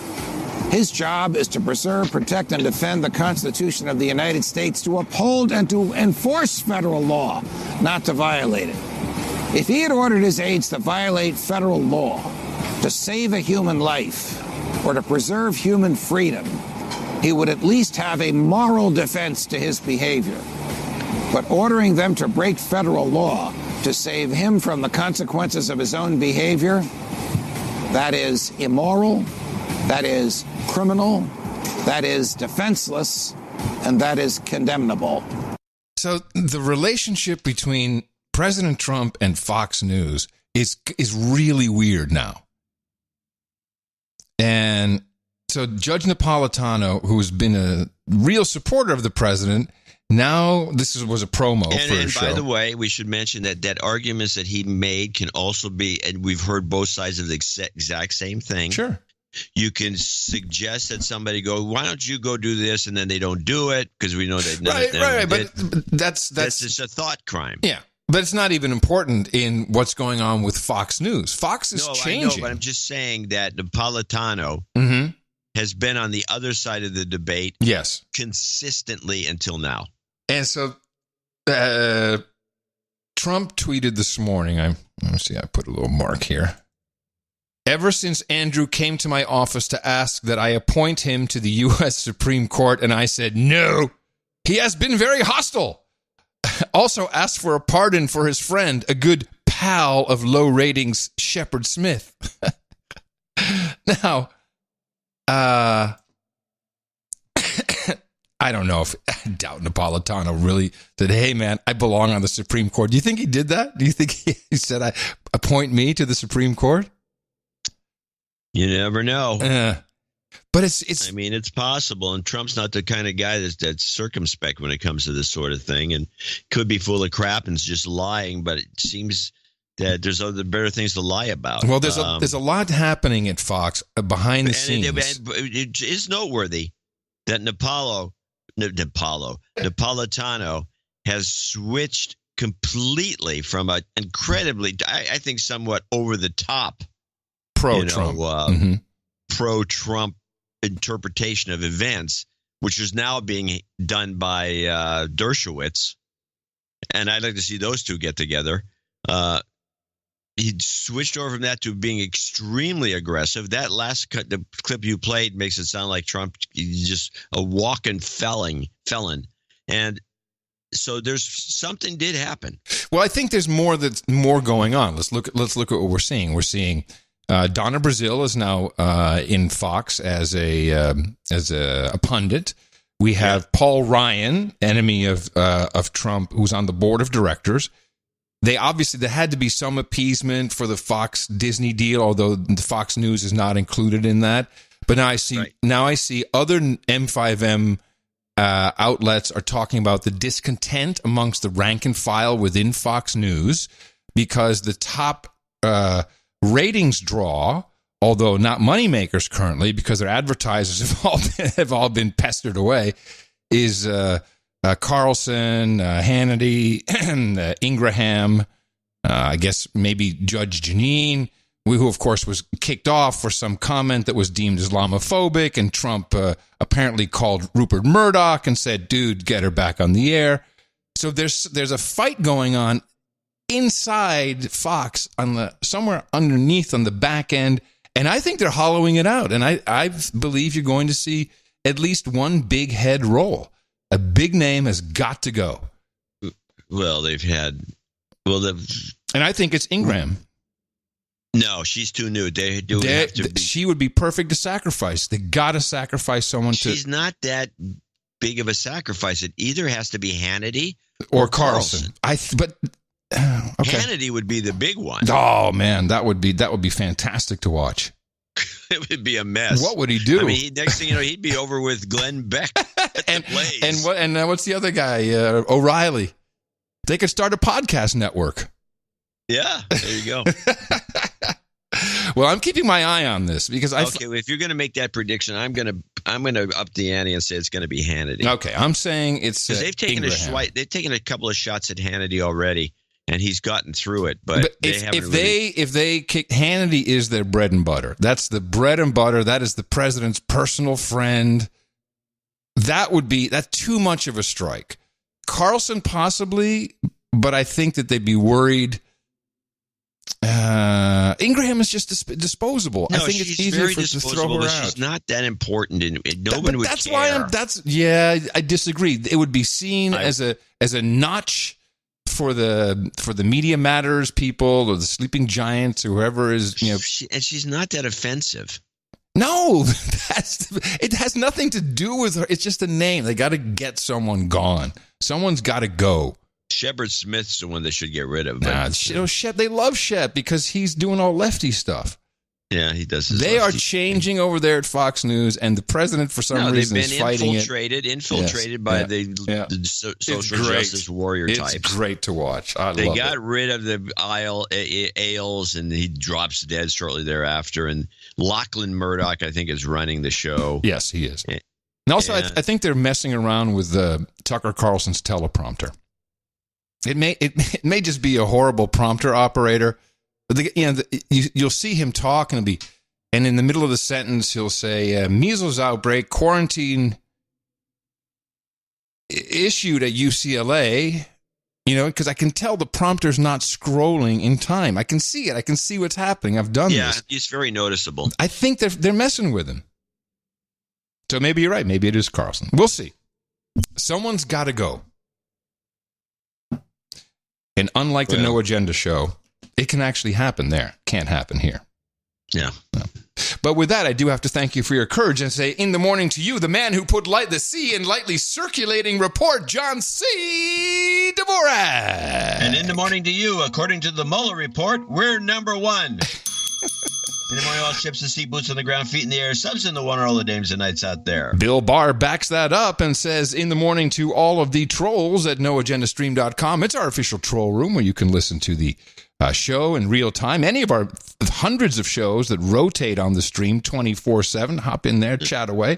And we love seeing people helping us out, handing off one-liners, checking us, fact-checking in real time, and sometimes purposely trolling us, which is all part of how it works online. NoAgendaStream.com. Also, in the morning, to the artist who brought us the artwork for episode 1132, we titled that one False Memification. Bradley Selsor, who I do not think has had a win. He's done a couple of pieces of art. And he nailed it with the monopoly ownership cards, the deed cards for both Golan Heights and Trumpville. There were a number of people who came up with the Trumpville artwork, but somehow taking the extra step of putting it on monopoly cards and actually making Trumpville rent more expensive than Golan Heights itself. All kinds of nice touches. We really appreciated that. It was a great piece of work. And it really helps the program. Many of these, even the Luminary, the hot new app with all that proprietary content that's stealing your MP3s, even they have the rotating artwork. So you do No Agenda, you search around, it shows up, and hey, that's a fresh new piece of art. And we appreciate what all of our artists do. And sometimes that art shows up on mugs and T-shirts and other paraphernalia at noagendashop.com. Artists get a cut, get a piece of the action, but also, as I said, really just help the show in discovery and keeping people excited. So noagendaartgenerator.com. Again, thank you, Bradley Seltzer, and thank everybody, all artists who diligently upload and contribute. Well, I want to thank a few people for being executive and associate executive producers for show 1133, which is the couple lucky numbers, 11 and 33. Starting with Sir Scott. And he says, donate for show 1133 with numbers like those. How can I not? And he came in with $841.51. Wow. So very. Is there a reason for this? Thank you much for that. Yeah, he wanted to get to Earl. Ah, okay. So he's now Earl. I think he's he's always on the list. Lately, during the donation sections, I've heard a lot of producers getting to baron status and proclaiming proud overlordship of those baronies. I got to baron level myself a few years ago, but declined to claim Northern Virginia as I felt a certain discomfort with the practitioners of a certain vocation. He doesn't want to be culpable, is what he's saying. I also am certain that any disagreements with said group would have resulted in 2 to the head and a posthumous allegations of my involvement with hookers and blow. And so, like a lonely spinster, my cats and I agreed that it was okay to shirk the joy of administering a piece of Gitmo Nation. This past year, I escaped Gitmo Nation Amazon East and got a dude named Ben gig in Colorado. Mm-hmm. More spooks. Revitalized by the change in locale, I began to just spook city in Colorado, too, to say the least. Already has several baronies. Colorado does have a lot of barons. I briefly considered a coup, but declined the idea, seeing how it was working in Venezuela and Syria. I realized that as an American, it isn't our forte anymore. Besides, if I were cool with regime change, I would have been happy with my neighbors in Virginia. I was mulling over my options when it hit me. Rather than having the hard work and heavy lifting of running a barony, this is a long-winded note, by the way. I'd like to cash in on my now Earl status to get a cushy position as Gitmo in the Gitmo Nation bureaucracy. My legal counsel advised me per line 7 of the Dvorak Peerage HTM document, this is permissible as it falls under honorary titles. Now, the hard question is, which bureaucracy do I want? The answer came to me from the only sane guy out there, Al Sharpton. Pending Congressional Peerage Committee approval, I hereby nominate myself to the position of Secretary of Counter-Tourism. Okay. Oh, Shaggy Dog. He finally got there. Okay. Yeah. With generous budget, ambitious responsibilities, and ill-defined scope, I will faithfully execute the mission on the department and place the advancements of Gitmo Nation above all other priorities. Thanks, and God bless. Can you play one of the Sharpton mashups at the end of the show? He's the best. Actually, I'll play a little bit now, and I'll throw some karma at you for being the what is he? Secretary of Counter-Tourism. Thanks to you, Ed. Is this Groundhog Day 2 we are watching that was Attorney General Eric Holder ABDs about some Republicans at home are already beating the drums of war? Today, the Pentagon refuted that claim. And he said the American people do not want him to, quote, dwindling, they do not want him dwindling his thumbs. You can get a gig as a contortionist. You've got karma. Yeah, more at the end of the show. I love Pentagon. There's nothing like a Pentagon of power. Todd Moss comes in from Tempe, Arizona, sends a note in. Oh, sorry. Sorry. It's fired for some reason. So here's Todd's note. He came with $500. I want to thank him for that. Yeah, he's in Tempe. I'm still out here listening and learning from the show as a Southwest flighty. He's our Southwest flight attendant. I'm thinking I better up my MMR encephalitis vaccines. If the 800 max doesn't kill me, now I've got this to worry about. This donation will put me well into the knighthood, and as such, please knight me as Todd Moss, Knight of all high altitudinal aluminum tubing. Yes. He says it's he refers to his airplanes as aluminum tubing. Yes. Keep up the good work and get back on the plane. NJNK? Yeah, apparently. Yeah. Okay. Well, thank you very much, Todd. And we'll give him a karma because he's in the air all the time. And I look forward to knighting him later on. You've got karma. See you at the ceremony. At the round table, you're the only one today. Sir David Fugazotto, Baron of Kansas City, 339.99. My dearest Spanky and Buckwheat. As an update on the latest karma results from show 1111, the super uber mega karma show of a few months ago, so far all is proceeding as planned. I have more or less retired from the Army, and I've started a 1-year contract overseas working for the military-industrial complex. Dame Melody starts a master's in technology commercialization at UT Austin next month. I told her she could just stay with you, Adam, with what her being a dame and all. I hope that's okay. Hey, we don't have an address, so good luck finding me. Yeah. We don't exist. And Dame Isabella, through the hard work and being relatively close to the Karmic Center of Austin a few weeks ago, earned her solo dress in her... Oh, wow. She earned her solo dress in her chosen sport of Irish dance. Yeah. That's a big deal, isn't it? I guess. That's the super uber mega blingy dress that dancers wear when they get to a certain level. So it's like a black belt. Yeah. We're super uber mega proud of her. I can imagine. So it's been an incredibly productive few months, largely due to all that karma goodness. Our house sale is still ongoing, so it would be double up on the real estate karma. That would be much appreciated. Another helping of F cancer karma for my buddy Brad's brain. Danke, sir. Danke sehr. I'm officially an expat now, so your show has become even more important to me. Keep up the good work. Solkran and such. Dave Fugazotto, Baron of Kansas City in absentia. You got it, man. An F cancer for your buddy's brain, and some real estate cancer some real estate karma. No real estate. No real estate cancer. We're gonna give you real estate karma. Here we go. You've got karma.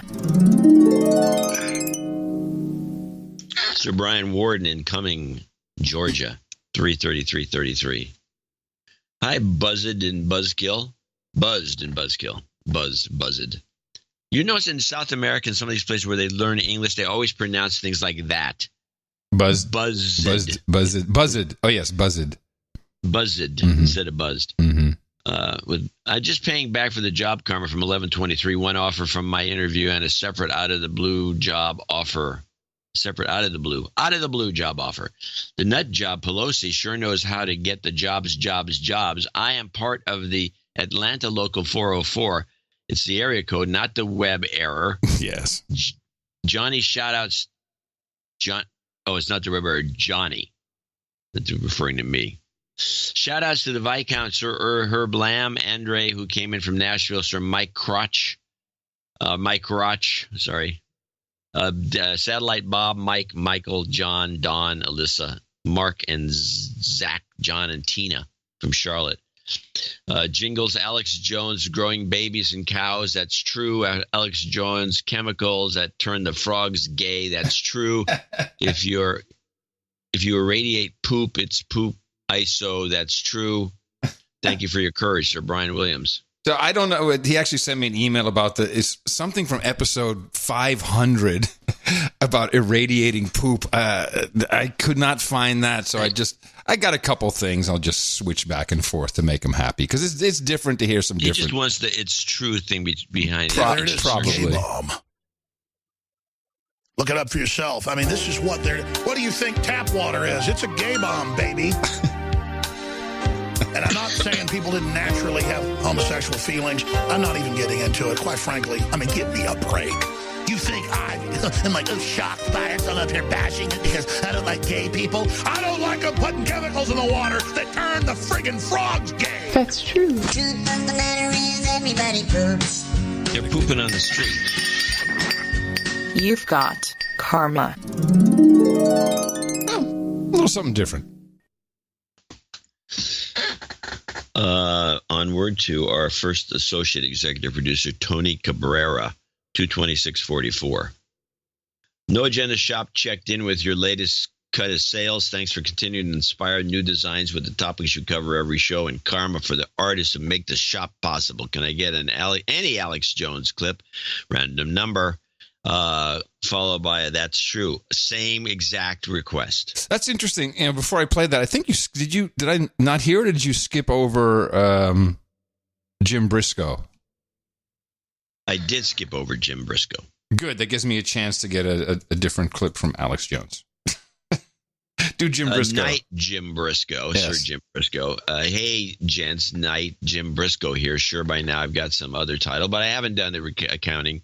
Would like some moving to Silicon Valley for sabbatical karma. If you can spare, probably need it. Rode the often touted by John California Zephyr train down. It was a nice ride. The food on board was surprisingly good. Thanks for the shows. Helps keep me sane. So you need to. There you go. Karma for you. You've got karma.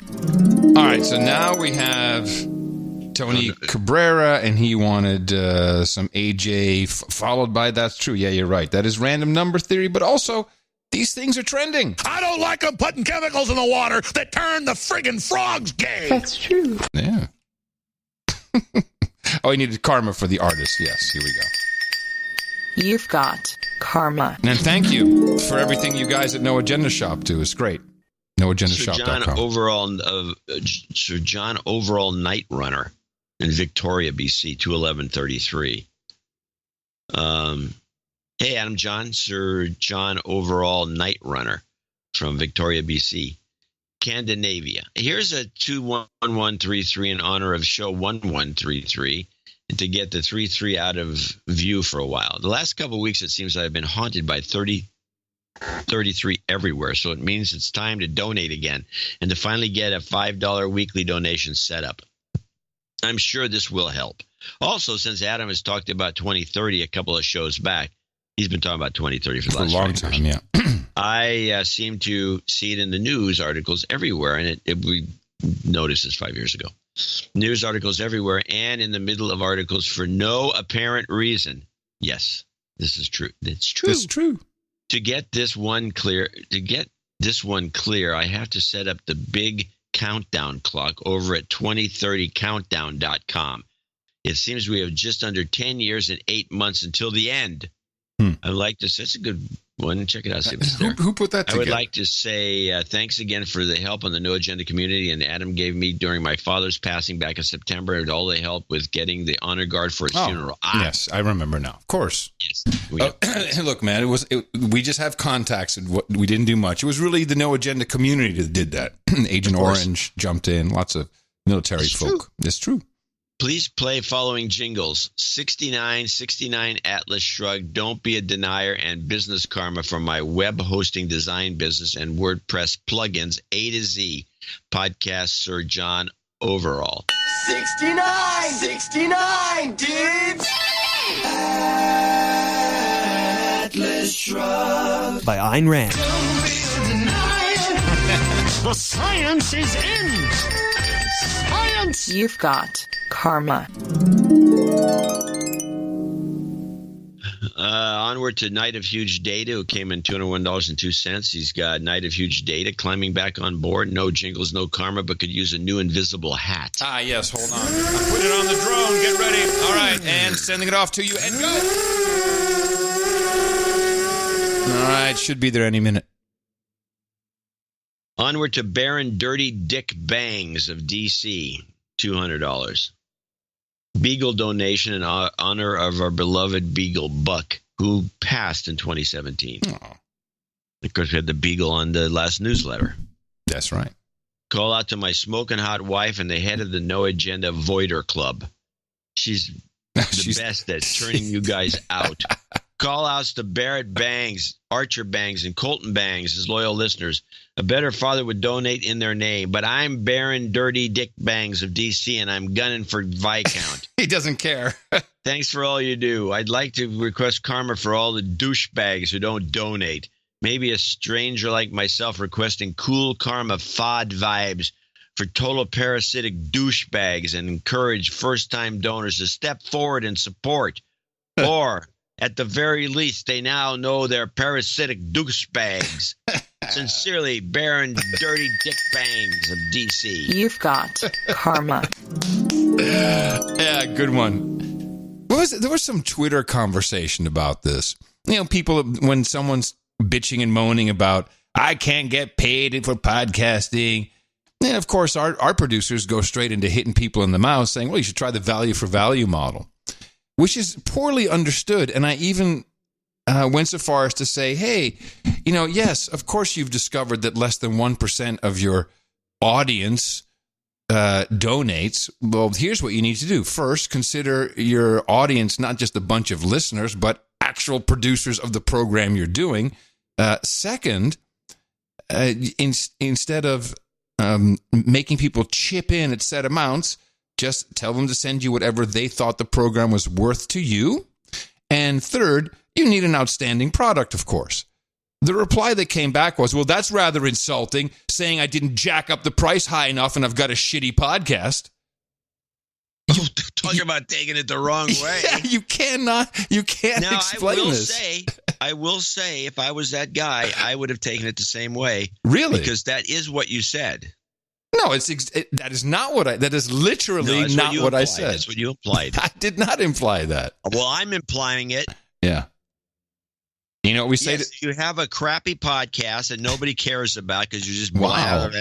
Well, you will. You know what? I'm sorry you took it that way. Thank you, Joe. Yes, okay. What you should have said. I'm sorry you feel that's what I meant when you know I was not meaning that.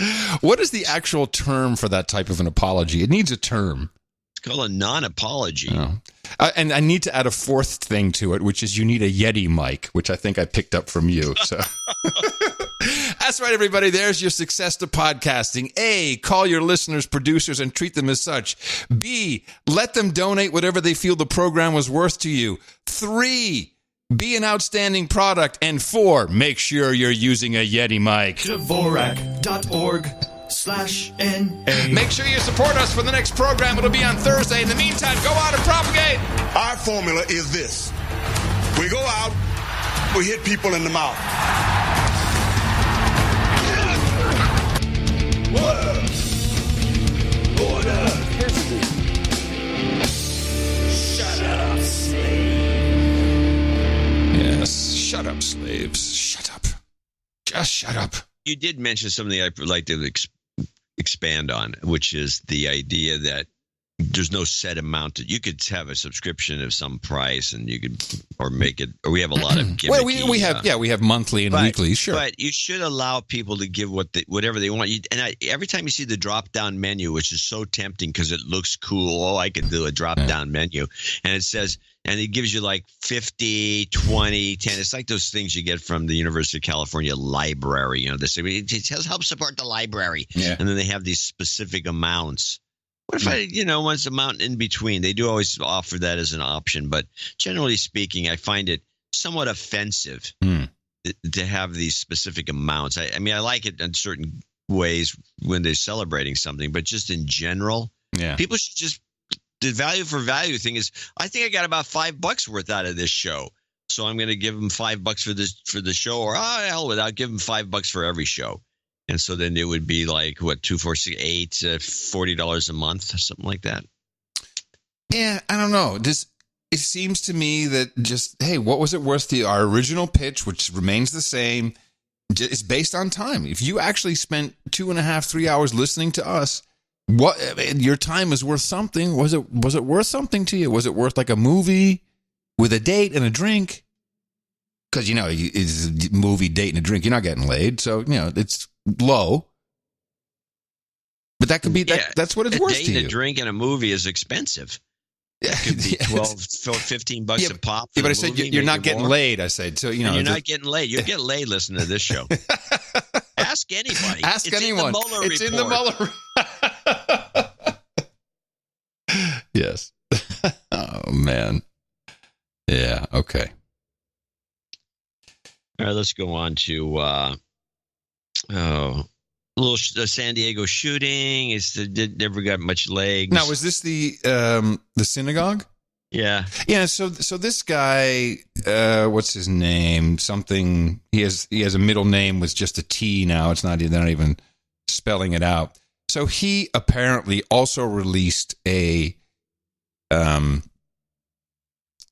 well, it's called an open letter, but I don't know why they're saying open. Well, maybe it's because he titled it open letter, but it's pretty much the same kind of manifesto that was dropped on 8chan from the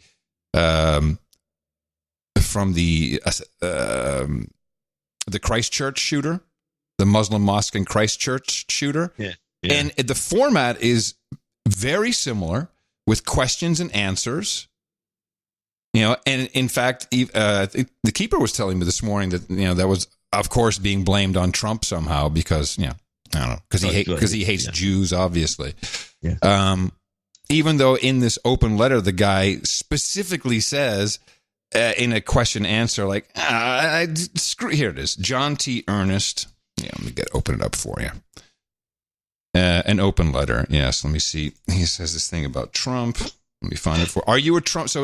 So, question and answer, and it's by line number. It's very bizarre, the format, but it's pretty much the same as the mosque murderer. Are you a Trump supporter? Answer. You mean that Zionist, Jew-loving, anti-white traitorous cocksucker? Don't make me laugh. So I don't understand how, you know, the guy apparently wrote this, but still it's Trump's fault. But then the truly made clear in the Mueller report. What was truly bizarre. Do you remember what the Christchurch shooter said on his video just before he got out of the car? Not really. He said, you know, something about PewDiePie. He did? Yeah. Yeah, specifically said something about PewDiePie. And so this guy, let me see. He names, he lists PewDiePie's real name, which is a Swedish name. Yeah. And I'm looking for it now. I don't know why. Oh, here it is. I'm going to censor some words. To the glow N-words and J-word media reading this, I think it is important for you to know that I did not do this alone. I had the help of a man named Felix Arvid Ulf Kjellenberg. He was kind enough to plan and fund this whole operation, the sly bastard. Apparently, PewDiePie hates Jews as much as Pajits. Who would have known? Make sure to call me a white supremacist, an anti-Semite, or whatever bullshit you spew to spook the normal fags. It doesn't even matter. You've been calling every white person alive those names for decades. They've lost all their meaning. You've socially ostracized every white person. You've made it harder and harder for white people to live a normal life. Blah, blah, blah, blah. So what is this? And why is this not being discussed in the M5M? I think it's important. It's very similar. And I mean, this could all be 8chan. That it was written by the same person? Well, the format is similar, and I don't recall seeing a format like this where you say, here's who I am, here's why I did it, and then doing a question answer like an Ask Me Anything. I mean, is this just all 8chan bullshit? Did they put it all together, implying that they might have actually been involved in any of the shooting? You know, and where's the conversation about, okay, so the people doing this, they hate Muslims and Jews. Do they only love Christians? You know, it's not even discussed. I don't understand. There was a big conversation about Christchurch, and it was the same type of thing. We didn't have a video, and it was less people killed, but still, well, it's bizarre to me. Because they were under the people killed limit. Okay. To make it important, right? But they also caught this guy. which is unusual. We're seeing this happening more and more, which is very suspicious. Yes, usually they kill themselves. You know. Anyway, I just feel like we're completely. You find the whole thing to be sketchy. It's very sketchy because, well, what's sketchy is the lack of coverage. Now, maybe the media, the M5M, just think it's more important if Muslims get killed, or maybe it's the number. You're right. Although we haven't seen the same incessant coverage of Sri Lanka, even though the numbers were quite high. 3-4 times as high as the mosque in Christchurch. So, I don't know, maybe it's just me. No one questions this. Nobody questions it. I had a Sri Lanka clip, actually. Let me see. What did I have? A Sri Lanka clip? Yeah. I have the Sri Lanka update, if you want to put yes, that. let's do the update. That would be Sri Lanka update. Perfect. New bombs and more deaths as the hunt for terrorists continues in Sri Lanka, a week after hundreds were killed in Easter Sunday bombings. During an overnight raid in a town on the country's east coast, Sri Lankan security forces say 15 people, including 6 children, were killed. Authorities say suicide bombers detonated explosives following a gunfight with Sri Lankan troops. They recovered an ISIS flag as well as bomb-making materials and detonators.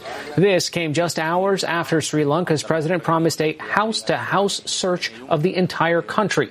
Security forces say the raids will continue. This won't stop, so we won't stop either. We are the army. We are the type of people who protect the country. Yeah, it goes on. The U.S. State Department has advised all of its non-essential employees in the embassy in Sri Lanka to leave. So I don't think this is over. I don't think this is just some retaliation against the Notre Dame burning blamed on Islamists.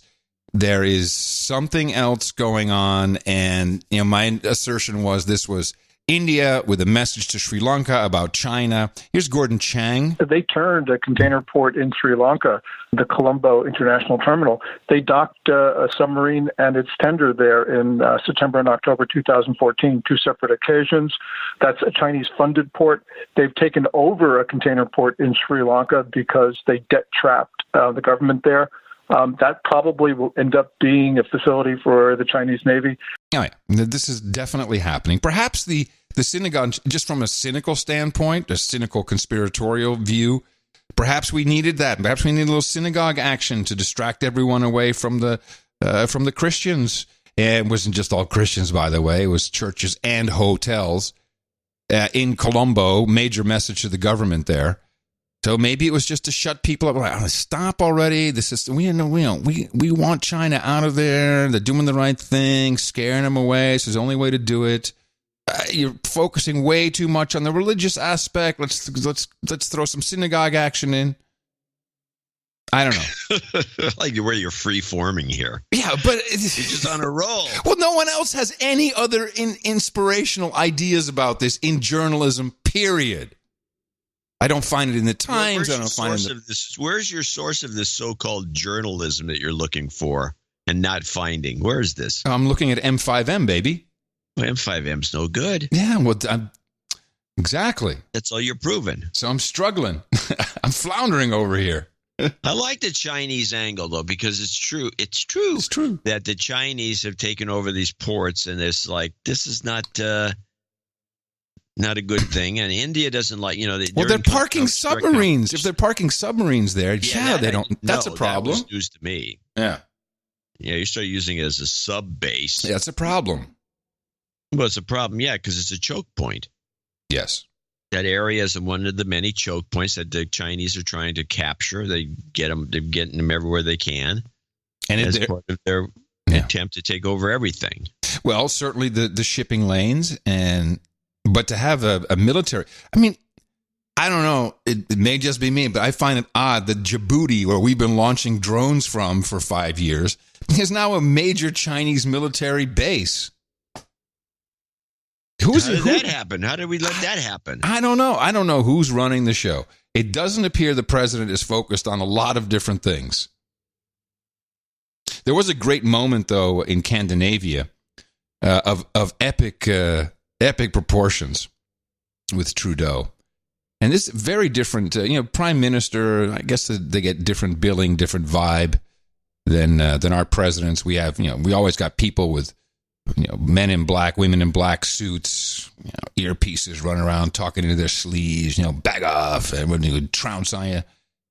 So Trudeau was out doing a You should have been at the correspondence dinner with this riff. Hey, invite me, people. I'll bring you the comedic stylings of Adam Curry and the No Agenda podcast. Go on. Trudeau, I think I don't know the entire backstory, but they're opening up some dams that are flooded, so they need to overflow, and it puts a lot of people in danger of their houses being swept away or washed out. So a lot of volunteers, and hopefully someone from Scandinavia can set me straight on exactly what's happening, but that's not really the point of the clip or the setup. So there's sandbagging. You got tons of volunteers. They're filling up bags with sand to protect these homes and these people from being washed away when they open up these dams, which I think is, maybe it's already happened. So it's the spring thaw. Floods in Quebec, New Brunswick, Ontario. So Trudeau goes there and does a typical, little press thing with the people who are filling the sandbags, and he's taking pictures for 15, 20 minutes. And there's one guy there who is appalled by this because he has not been able to actually volunteer for the past hour because of Trudeau's photo op, and he starts yelling at Trudeau. Here's what's interesting. They're really hands-on, not just he didn't have any security that jumped in, but his press agent, this woman turns around and starts walking toward this man, puts her hands on him, like pushing him against his chest. Then Trudeau comes over and while the guy's talking, grabs him by his wrist as he's talking. I've never seen this. It's rude by any standard, but to have couple of thugs. Well, it's very aggressive, and it's kind of shut up slavey. And grabbing his wrist. Well, anyway, here's the exchange. All right. Do you know how long you've held up people picking up bags? I've been waiting in line down the road for 30 minutes while you've been here soaking up the race. Thank you. Excuse me. You're not getting my vote. This is a free country. It's a free country, and I'm trying to speak to him, and he won't even acknowledge me. Sir, thank you. I'm sorry for your challenge.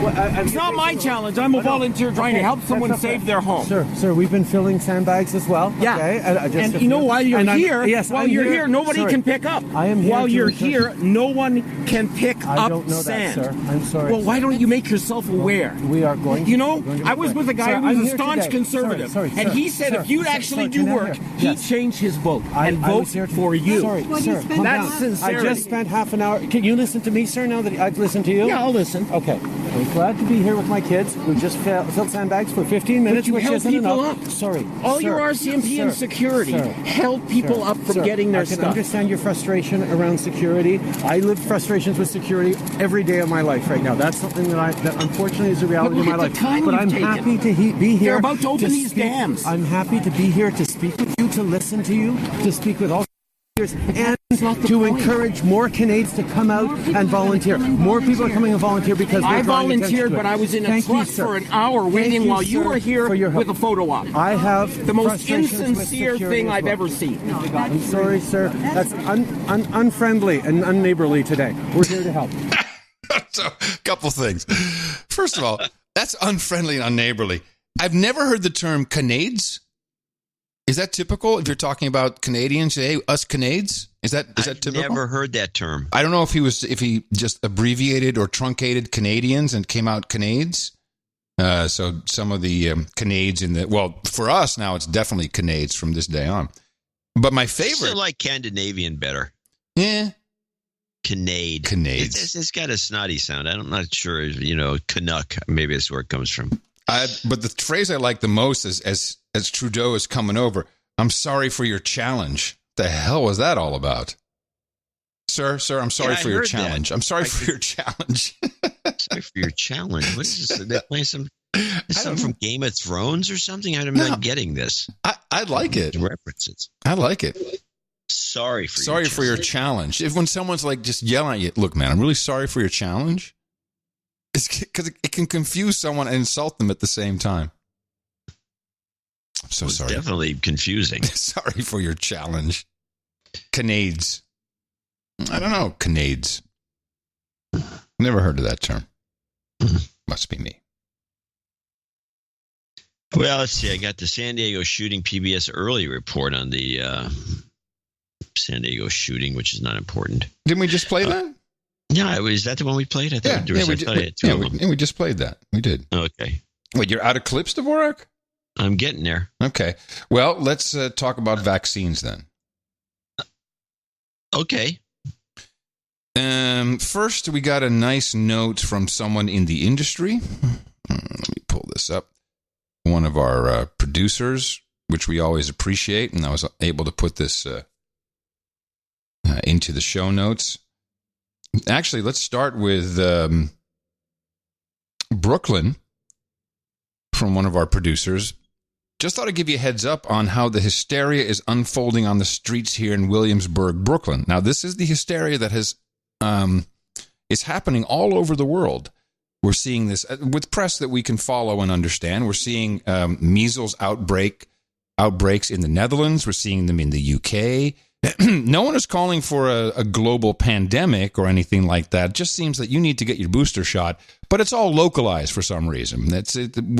No one's connected the dots, which I find just so disappointing because there may be a global outbreak that we're not aware of. So we have Williamsburg, Brooklyn, which is the center of the Orthodox Jewish enclave that is refusing to vaccinate.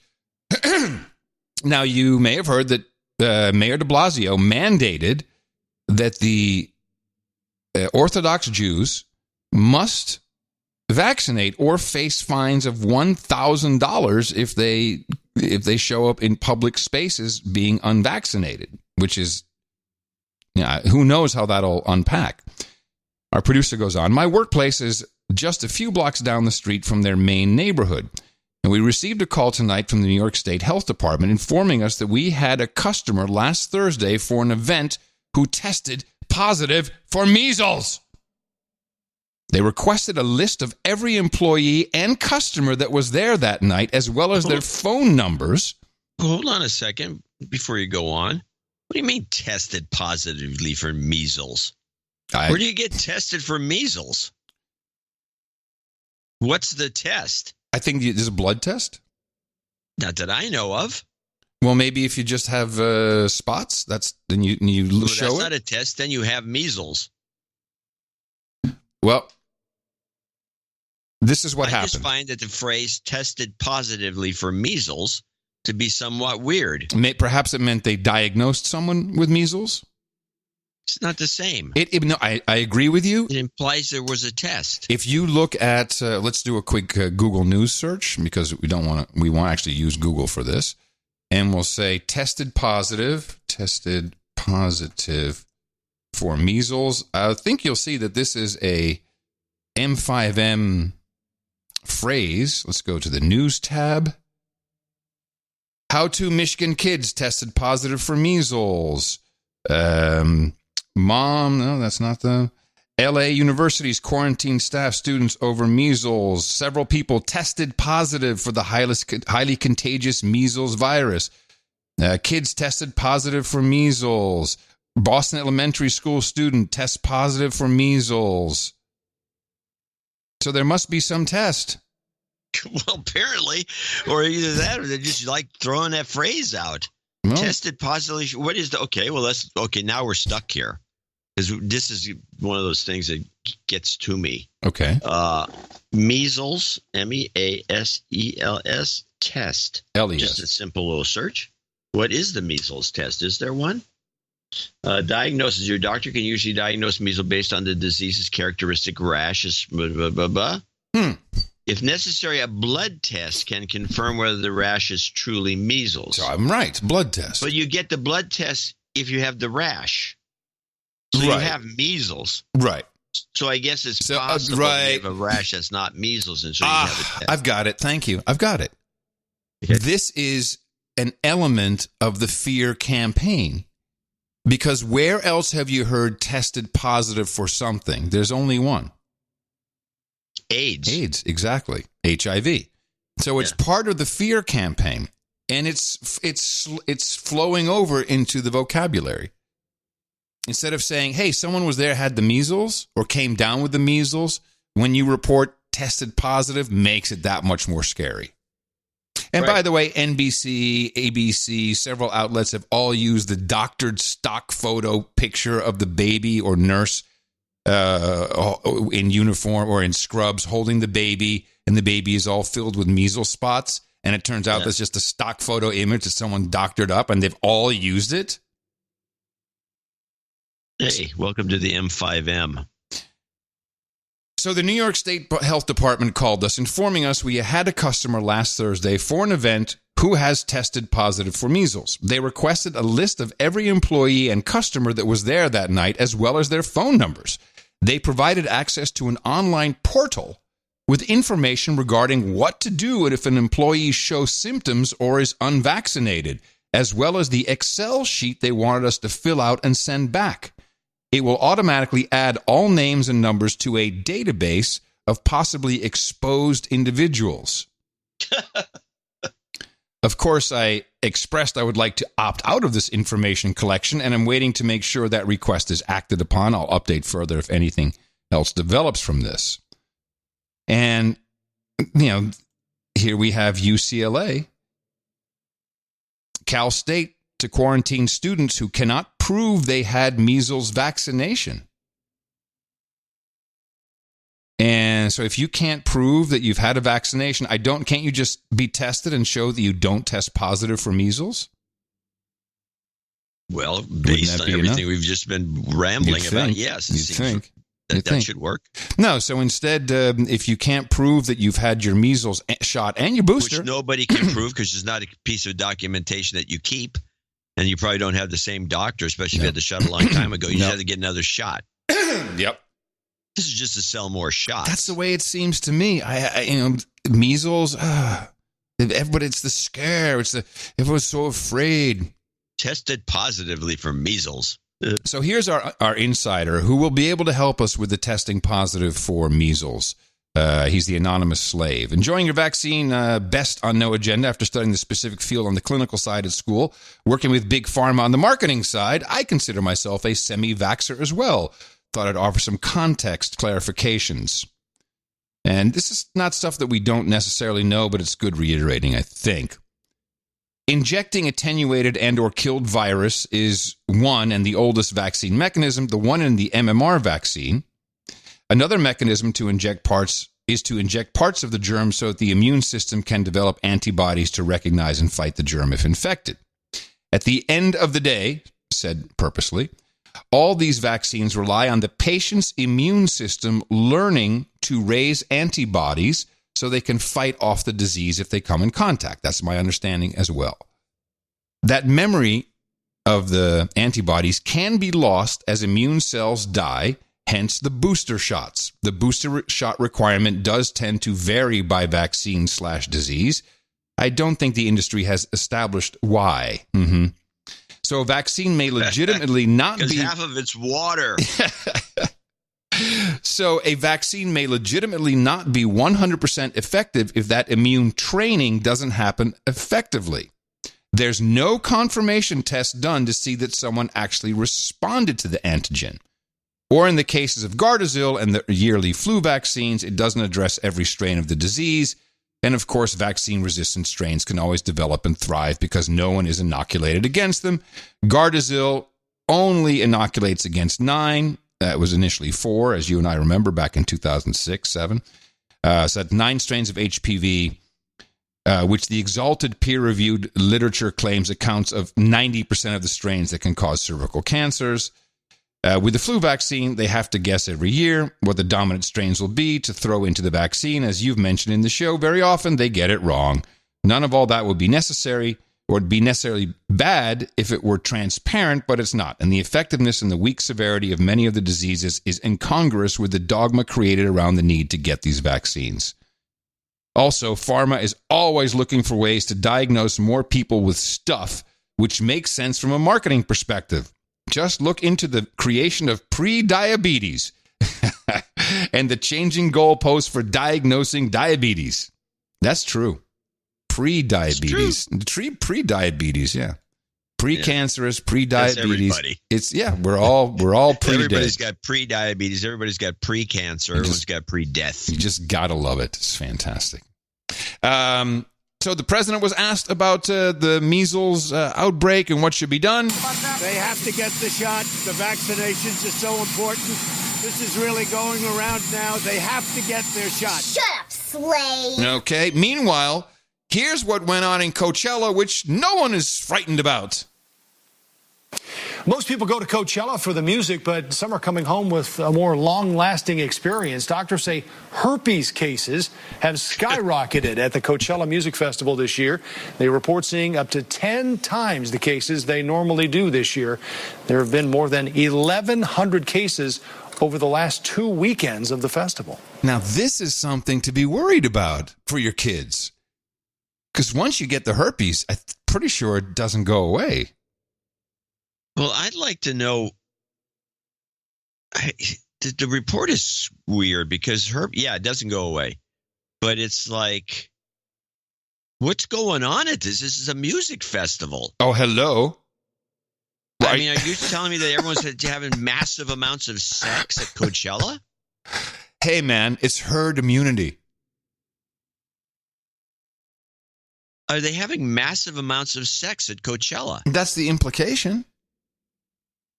What other music festival? I mean, there's a lot of kissing and hugging and dancing and being stoned, but is it public sex? They're just having is it an orgy? No, Coachella. What is going on at this festival? Coachella is it's 2 weekends. It's a multi-day thing. So people stay there. They're in tents. They're in hotel rooms, motel rooms, RVs, Airbnbs. Yeah. They're just passing around the herpes like there's no tomorrow. Hey, memo to you, John. People have sex. I noticed this, but it's like this phenomenon is crazy. I don't think about a music festival as a sex festival. Yeah. Ever hear of Woodstock? You take a look at all the pictures of Woodstock. I don't think I've seen one picture of public sex. Maybe it went like this. Hey man, stop barcoding the herpes. Hand me some herps. I don't know. That it doesn't necessarily mean genital herpes.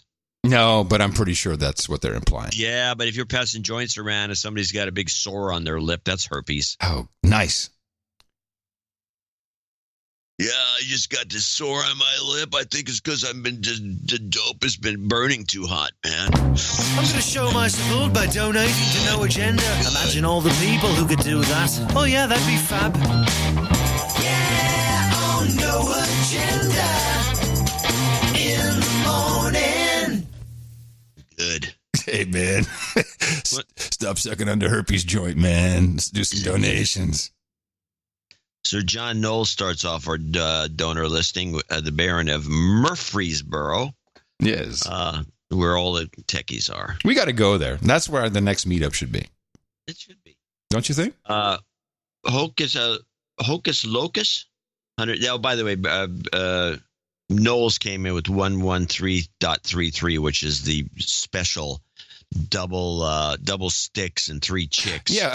Tell us where this double sticks and 3 chicks came from, besides from the producer suggested it be called that, and I couldn't figure. And I sent him a note back, and I didn't get it. I didn't see another note returning, but I'm sure there is one buried in the email. But I kept looking at it. I said, well, double sticks is the ones we got. Double sticks and the whatever. We've done the 2 ones before as double sticks or sticks. A sack of sticks. We had a sack of sticks, and I have to say that the chicks reference has to be that a 3 looks like 2 boobs sideways. So okay. Now I get it. That's got to be the reference. Okay. It's kind of misogynistic in a way. It's totally. Okay. But that wasn't my idea. That's how the production of this show works. We've got producers. They come produce. Up with the ideas. We give them a run and see what happens. We got a number of 113.33 donations thanks to him. All right. Hocus Locus is another one. Ryan Headham. 11333. Wesley Clark, not the Wesley Clark, maybe. He says, "Oh, but let's give Ryan a He's been a douchebag. A bigger donation. Why don't you give him a de-douching? You've been de-douched. Wesley Clark. Ben in Bidford, Maine, 113.33. Been a while since he donated. He needs a de-douching. Okay. You've been de-douched. And then we have our last 113.33 donation. So there's a number 1, 2, 3, 4, 5, 6, 7. Not great, but okay. Rafael Figueroa. Did you get Baron Walkman of Buckeye? Oh, Baron Walkman of Buckeye, 11333. Sorry. Good catch. Rafael Figueroa in Miami, Florida. Same thing. Now we move to Marco Schnepp. Oh, God. Schnepf. $100. Oh, this is, he was at the meetup. Yeah, thanks to Roll for organizing the Zurich meetup. Big thanks to you guys for entertaining and informing us and serving as an icebreaker to meet new, open-minded, relaxed citizens. It's true. Love and light. Hey, I'd like, do we have any pictures from the Zurich meetup? I haven't seen any. I'd like to know who was there. How was it? I would wonder how many people. If you got 6, it'd be a miracle. Yeah. Il Pope de Kilismo, KG7 KHP. I can't pronounce this at all. Il Pope di Ciclismo. Il Pope, okay. Il Pope di Ciclismo. Ciclismo, okay. Something. There's some code that he's using. He doesn't want to use his real name in Gold Beach, Oregon. Kilo Golf 7. Kilo Golf 7. Kilo Hotel Papa 73s.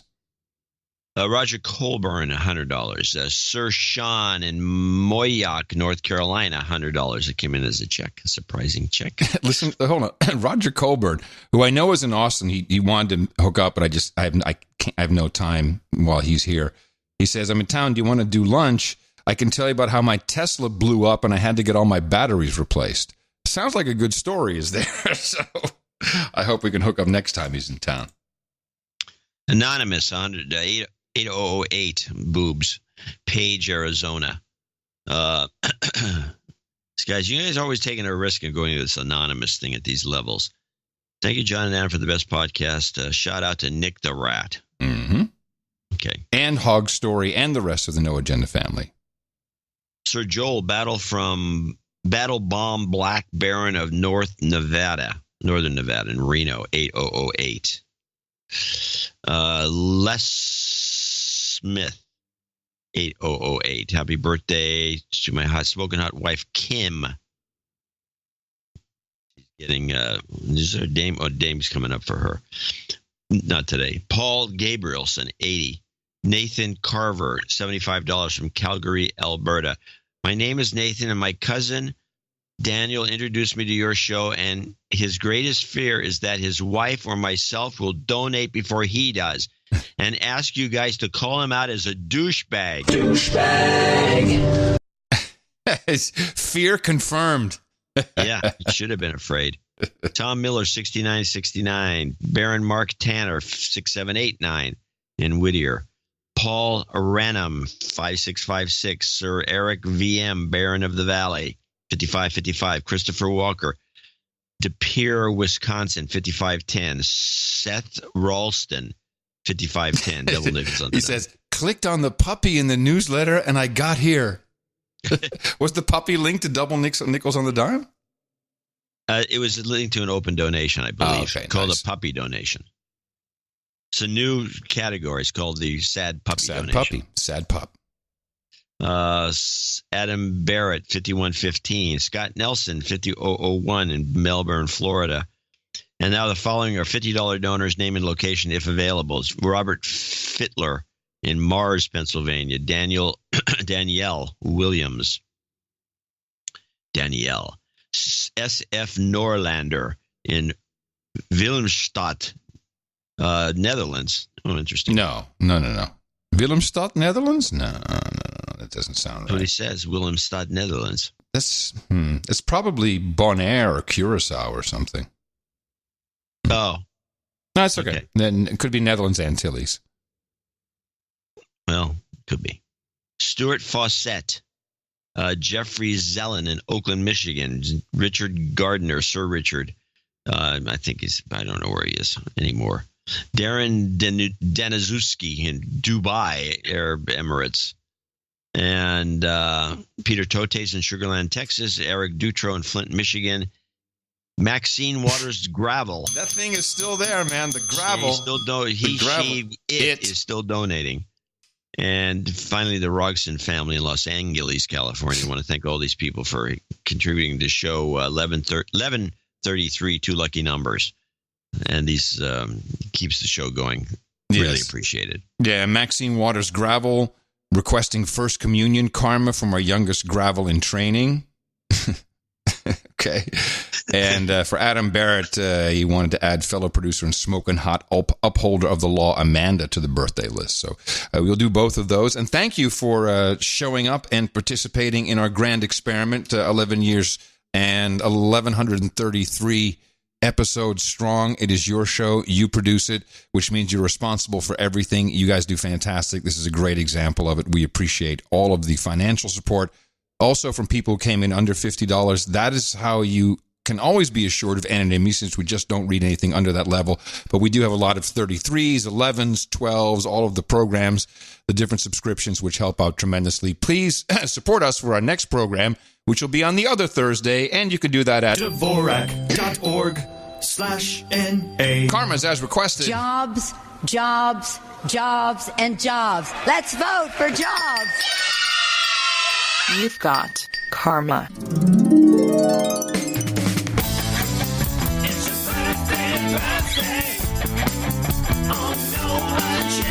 Here's our list for today. We're nearing the end of the month, 28th of April, 2019. Les Smith says happy birthday to his smoking hot wife, Kim. She'll be 50-ish. Oh, she was 50-ish on April 20th, so it's a belated happy birthday.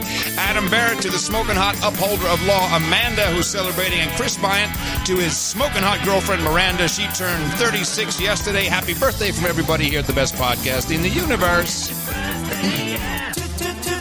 Title changes, turn and face the slaves. Title changes, don't want to be a douchebag. We have one upgrade for today. We read his note diligently. Sir Scott, Baron of the Bikes, has upgraded his status to that of Earl, and that is due to another $1,000 in support of the No Agenda podcast, the best podcast in the universe. Thank you very much, Sir Scott. That is highly appreciated. And we do have one knighting today, Todd Moss.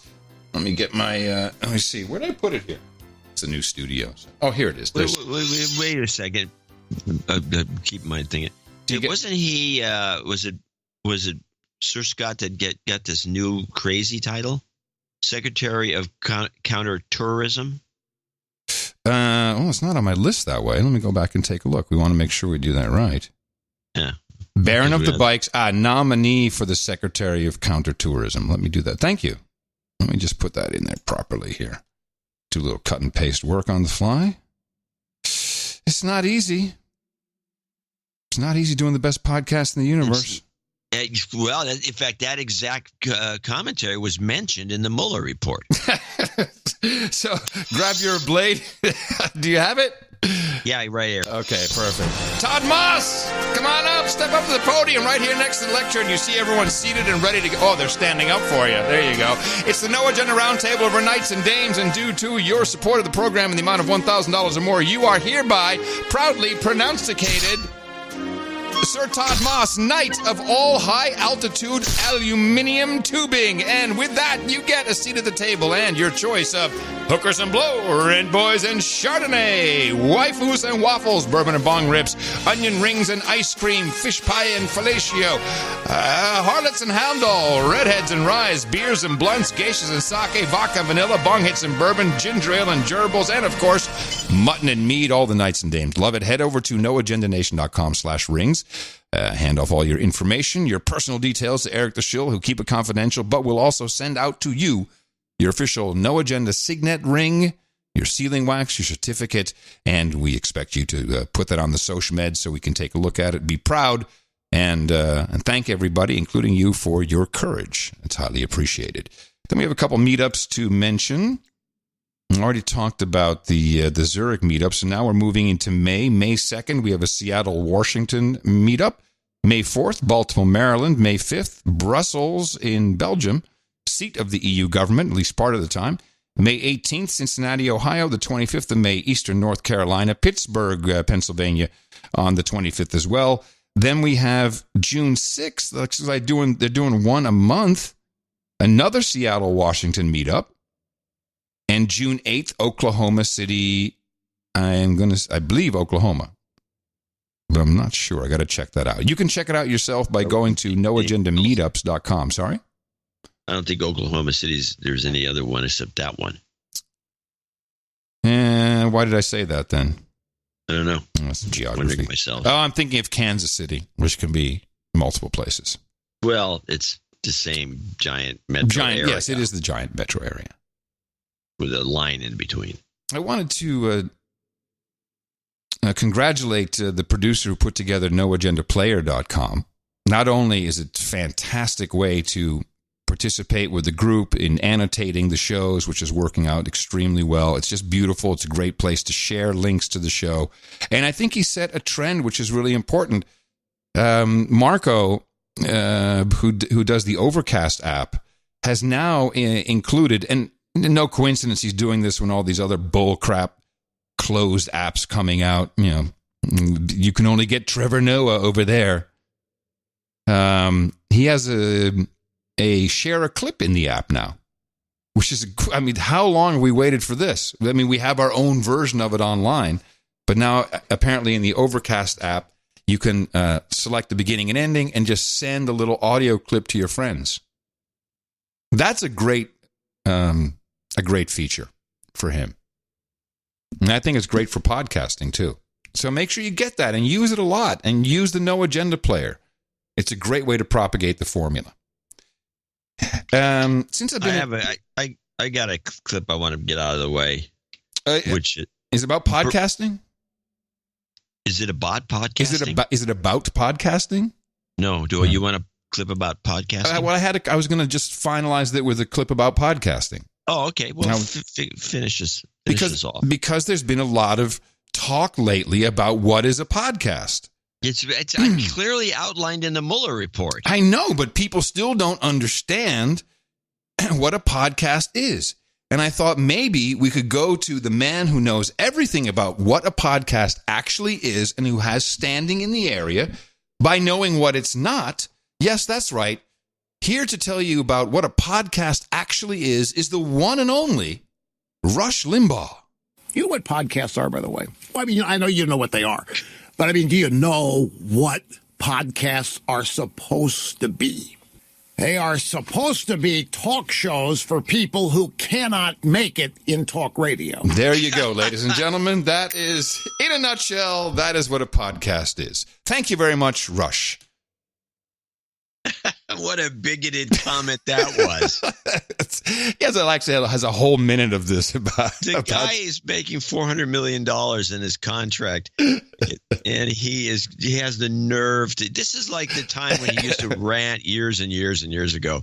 He used to rant and rave about drug addicts and how they should just be thrown in jail and throw the key away. Meanwhile, he was hooked on Oxy. Then it was a few years later he got hooked on Oxy, right? And he to the point where he could have been thrown in jail himself. Oh, really? Oh, he was really. Was he trafficked? Was he trafficking? It made him deaf. This is what made him deaf. Yeah.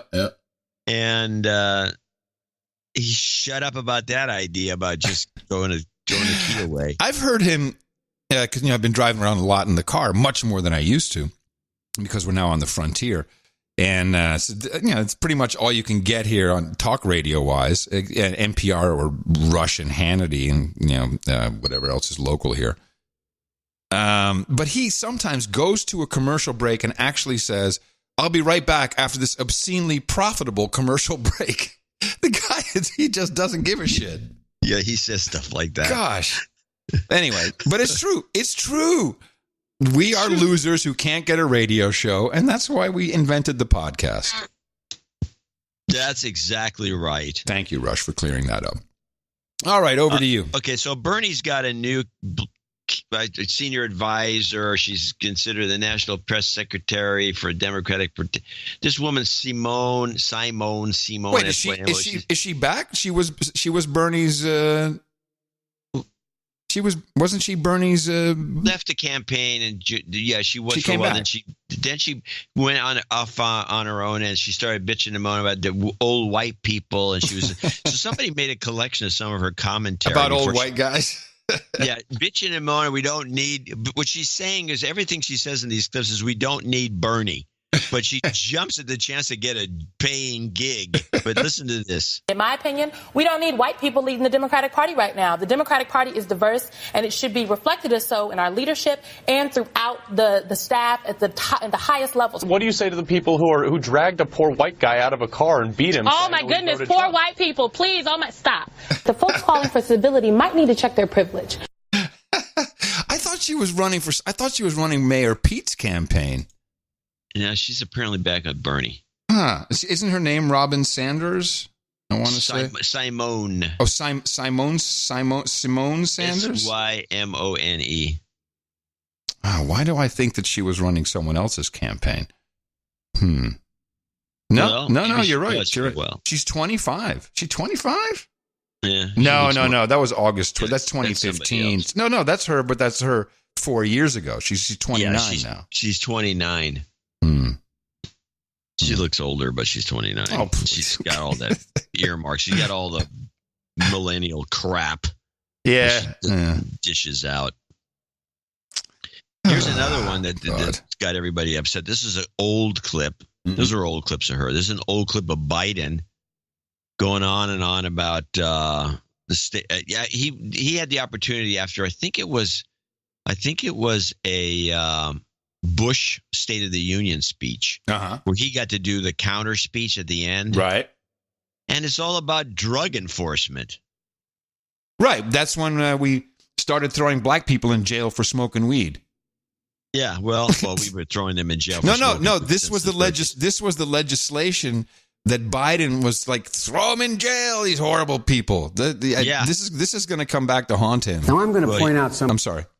Yeah, well, here he is making these points after a presidential State of the Union. Now I'm going to point out some specific things, 6 of them, that we find inadequate about the president's plan. I think the president has to join us in making a significantly greater commitment to these 6 areas to stem the rising tide of violence in America. And that's what it is, violence. First, we have to join together to ensure that drug dealers are punished swiftly, surely, and severely. And in line with what the president is calling for, we have to hold every drug user accountable. Because if there were no drug users, there would be no appetite for drugs and there'd be no market for them. What? Let's take a look at what the real problem is. It's not just how many people are using drugs. As the president said, the number of people using drugs, cocaine in particular, is down in our country. That's true. But the violence... Did he say that's true? Did you say that? No. He said that's true. In the clip. That's beautiful. Drugs, as the president said, the number of people using drugs, cocaine in particular, is down in our country. That's true. But the violence associated with drugs is spewing out all over America. And that's terrible. I know it's hard to believe, but this very day, violent drug offenders will commit more than 100,000 crimes on this day alone. And the sad part is that we have no more police in the streets of our major cities than we had 10 years ago. That's true. And what the president proposes won't help much. What he proposes is no increase over what the Congress has already approved last year. In a nutshell, the president's plan doesn't include enough police officers to catch the violent thugs, not enough prosecutors to convict them, not enough judges to sentence them, and not enough prison cells to put them away for a long time. That's why right now, 6 out of every 10 criminals who are arrested on drug charges have their cases dropped. Yeah. That's why we think the president should triple the commitment that he's made tonight for police, prosecutors, and judges for our cities and our states. Yeah. And that's how we got 3 million people in jail. Yeah, and build more prisons was his other message. Yeah, thanks, Joe. Now, it's true. But he said... There's 100,000 crimes a day related to drugs every day. Sure, if you're smoking a joint where it's illegal, that's a crime. That's not what he's implying. No. This number is ridiculous. But this is a very old clip, so do you think people are going to come around to that? I don't think so. I'd like to depress you with something else, though, if that's okay. Yes, you can depress me with something else. Thank you. I've been tracking the transification of young children for several years now. In fact, I've purchased several books on the topic that parents use and are recommended to read if they have a trans child. And most of it's not about the psychological or physiological issues. It's more about the political issues and cultural issues, which is very interesting that's what's focused on in a lot of these books. And someone sent me a YouTube video of a gentleman named Walt Heyer. And Walt, very early on, and Walt is now I think he's almost 60. When he was, I think, 4 or 6, it's in the introduction clip. He was affirmed by his grandmother as being transgendered, and eventually went through gender reassignment surgery, and then transitioned back, and is now a spokesperson for people who want to transition back to whence they came from. But also talks about what it really means and how you get into the situation, and is it physiological, is it psychological? And it was fascinating. I just pulled a couple of clips from this, reasonably short, each of them, because you never hear about this. You hear about, we see the trans child who's on TV shows doing kind of a drag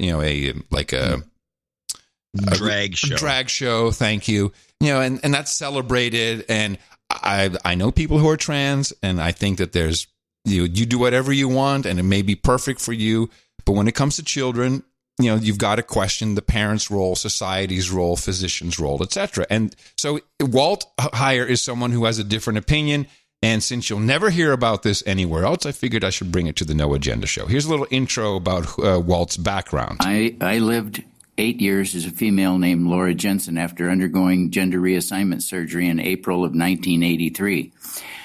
I started as a 4-year-old kid in 1944. So I'm bringing to this conversation today 74 years of firsthand experience in some way, either living it or trying to deal with it or trying to recover from it. It's important, I think, to understand that everything that we've heard today is damaging to children. And I was damaged by this, and I have some very strong points of view. So, as I said, it was his grandmother who noticed that he wanted to be something different when he was very young, 4, and she put him into a purple dress, and that's where it all started for Walt. I think it's important for us to realize that there is actually nothing good about affirming a young boy 4 years old like my grandma did me.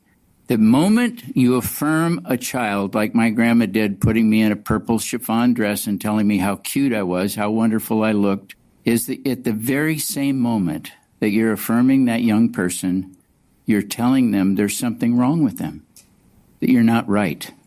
That is child abuse. We need to begin calling it what it is. It's not affirming a child. It's causing them to be depressed and anxious about who they are. And then we go on to inject hormone blockers into them and begin altering their body. Can we begin to understand today from these discussions how destructive this is to the psyche? It's no wonder they end up with separation anxiety and bipolar disorder, dissociative disorders, schizophrenia, and many other disorders that they want you to ignore. They want to block any child from having access to psychotherapy. And so he goes into this in some detail about the industry, which you and I have discussed, really pushing parents and children away from looking at this from a psychiatrist or a psychiatric perspective. Like, no, whatever you do, you don't want that. Here's the solution. By the way, it's interesting to see the troll room, but how people cannot take this topic maturely. It's quite pathetic. Anyway, it is. It's quite pathetic. But what Walt Heyer is saying here is that we are manufacturing a large percentage of these children to be trans. I think the Katherine Heigl situation is I'm sorry? an example of that. Say again, I'm sorry? Katherine Heigl and her kid who says, I'm a girl when he was 3 years old, not, his brain's not even working, fully functioning. And so, okay. And she just goes with it. I mean, this is like not parenting. This is exactly where where this story goes. We are manufacturing transgender kids. We are manufacturing their depression, their anxiety, and it's turned into a huge industry that people are profiting from after kids' lives are completely torn apart. The most vulnerable people in our society and adults are tearing their lives apart. It's really beyond my understanding why we're even having this discussion, because it shouldn't be happening. We won't see the consequences of what they're doing today until 10 or 15 years later. And there'll be somebody else speaking up like I am, saying, it was horrible what they did to me. So you were thinking of Charlize Theron. We got the wrong first name. Charlize Theron. This next clip is only two more. What did I say? Charlene? Yeah, something like that. Charlize Theron, who is in the media now saying, hey, my 3-year-old said, I'm not a boy. Okay, so you're not. This is called affirmation, and here's what Walt says about it. A parent can actually cause a kid to be gender dysphoric by affirming them. The APA, which an article is going to come out in the Daily Signal in the next couple of days, that I just finished last night, the APA in their handbook in 2014 says kids are not born transgender. And yet, we're treating them with medical treatment as if they were and trying to alter them. They're not born that way. I want to say it again. We're manufacturing transgender kids. I'm the fortunate one. I got sober. I'm 33 years sober. I drank heavily and used cocaine as a way to try to mask the pain from having undergone the surgery, as a way to cope with what Grandma did in a purple dress that confused me. That when I was a little boy, 4, 5, and 6 years old, I began to want to be affirmed. I began to enjoy being affirmed. I became addicted to the affirmation and the attention. I mean, if a kid wants to steal all of the attention out of the room, all they have to do is say, I am a transgender. They can suck the life out of a room in a heartbeat, and the focus is right on them, and they can get anything they want, can't they? Nobody calls them out. Nobody says, how'd you come to this conclusion? Well, we know how they came to the conclusion. Schools are giving them books. They're indoctrinating them. Parents are encouraging them. Online, they're in chat rooms suggesting groups of kids become transgender. It's a fad. Yeah, so there's your fad. There's your manufacturing. And there's a fad involved with some of these kids. Sure, no doubt about it. Sure.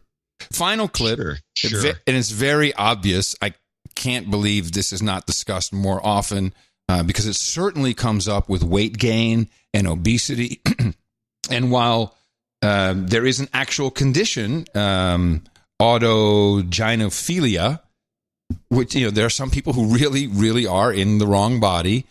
The cause of a lot of children to say, I don't want to be a boy, I don't want to be a girl, might be more obvious than you think. Yes, there are people who are autogynephilia, but there's also people who are deeply troubled. Over 50% of the people that I've worked with, hundreds of people that I've worked with over the last 10 years, were sexually abused. Boys who are abused at a young age come to the conclusion that the only way they can prevent themselves from being sexually abused again is to cut off their genitalia and become females. In their mind, that is their defense mechanism for sexual abuse.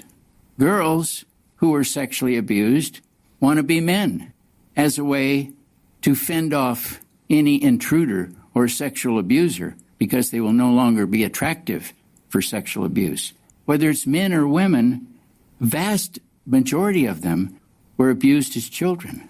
Many of them I sit with and talk with privately are in their 30s, 40s, and 50s before they're ever able for the first time to disclose they were sexually abused. It's too painful. I was sexually abused at 9 years old, multiple times, by my uncle. When I told my parents I was sexually abused, they said, "Oh, Uncle Fred wouldn't do that." Wrong. They said I was a liar. So now I had worn a purple dress as a 4-year-old. I had been sexually abused, and now I'm a liar. You know, it's not a real good way to start off life, and you're not only 9 years old yet. It seems so obvious. Jeez. It does. Well, I told you I was going to depress you, but I'm so happy that this guy's speaking out because, you know, people get caught up in the moment. When I see that on television, you know, they get caught up. Like, oh, the kid's cute. There's lots of affirmation going on. You know, there's a lot. Maybe you need to just make sure Uncle Frank is not around. In addition, again, not condemning anything. I have no problem with people changing anything about themselves for any reason. But I thought this was an eye-opener. Yeah, it makes sense. Yeah. I mean, you're just witnessing it. It's with the Sharon or Theron woman. Charlize. Yeah. Charlize. Yeah, Charlize Theron. Yeah. You said Katherine Hagel. Does she have a trans child? Oh, wasn't it Katherine Hagel that had it? No, it was Charlize Theron. With Shirley Stone. Charlize Theron. Oh, so it sounded like you said Shirley Stone. No, Charlize Theron. The one with I thought it was Katherine Hagel. No. Oh, that's the mistake I made. Well, they may be the same person. Do they have the crazy eyebrows that go up? It's a possibility, those two. Well, I'll check in my details, and I'm sure the chat room should have corrected me, but chat room did correct you. They did correct you. Oh. Troll room. That's a different story. All right, you got anything else to take us out of the depression so we can go home and be happy about life, or are we just going to leave it at this? Oh well, no. If we're going to do this, you might as well play my 40-second clip of Abby Disney bitching and moaning about the wages that people are making. They're too high. Disney heiress Abigail Disney is speaking out against wage inequality, calling Disney CEO Bob Iger's salary, quote, insane. In an op-ed for the Washington Post published Tuesday, headlined, "It's time to call out Disney and anyone else rich off their workers' backs." Abigail Disney wrote, quote, "Iger took home more than $65 million in 2018. That's 1,424 times the median pay of a Disney worker. At the pay levels we're talking about, an executive giving up half his bonus has zero effect on his quality of life. For the people at the bottom, it could mean a ticket out of poverty or debt. It could offer access to decent health care or an education for a child," unquote. Is she giving all her money away? This Disney heiress? Is she going to pony up? What's going to happen? No, she did a museum over here in San Francisco. It's pretty cool. I just think it's interesting how they start to turn on each other. Like the Murdochs, the Disneys. They all get into that. Yeah. We'll see something happening with, I'm sure, the Jobs widow. Oh, yes. Powell. Lauren Powell. Exactly. Yeah. I'm going to end it here then, John. All right. That's good. All right. Have a great Sunday, everybody. We will return on the other Thursday for a continuation of all the media deconstruction that you can possibly consume. We've got it here for you. And we do it twice a week. And we'd like you to support us by going to Dvorak.org/NA.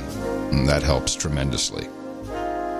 And coming to you from the studio that is so much off the grid, it doesn't even have a mailbox or an address, on the frontier of Austin, Texas, FEMA region number 6 on the governmental maps in the Drone Star State. In the morning, everybody, I'm Adam Curry. And from northern Silicon Valley, where I don't know why it's so cold, I'm John C. Dvorak. It's global warming, my friend. Certainly you know that by now. We return on Thursday right here on No Agenda. Please, again, remember us and support us at Dvorak.org/NA. Until Thursday, adios, mofos, and such.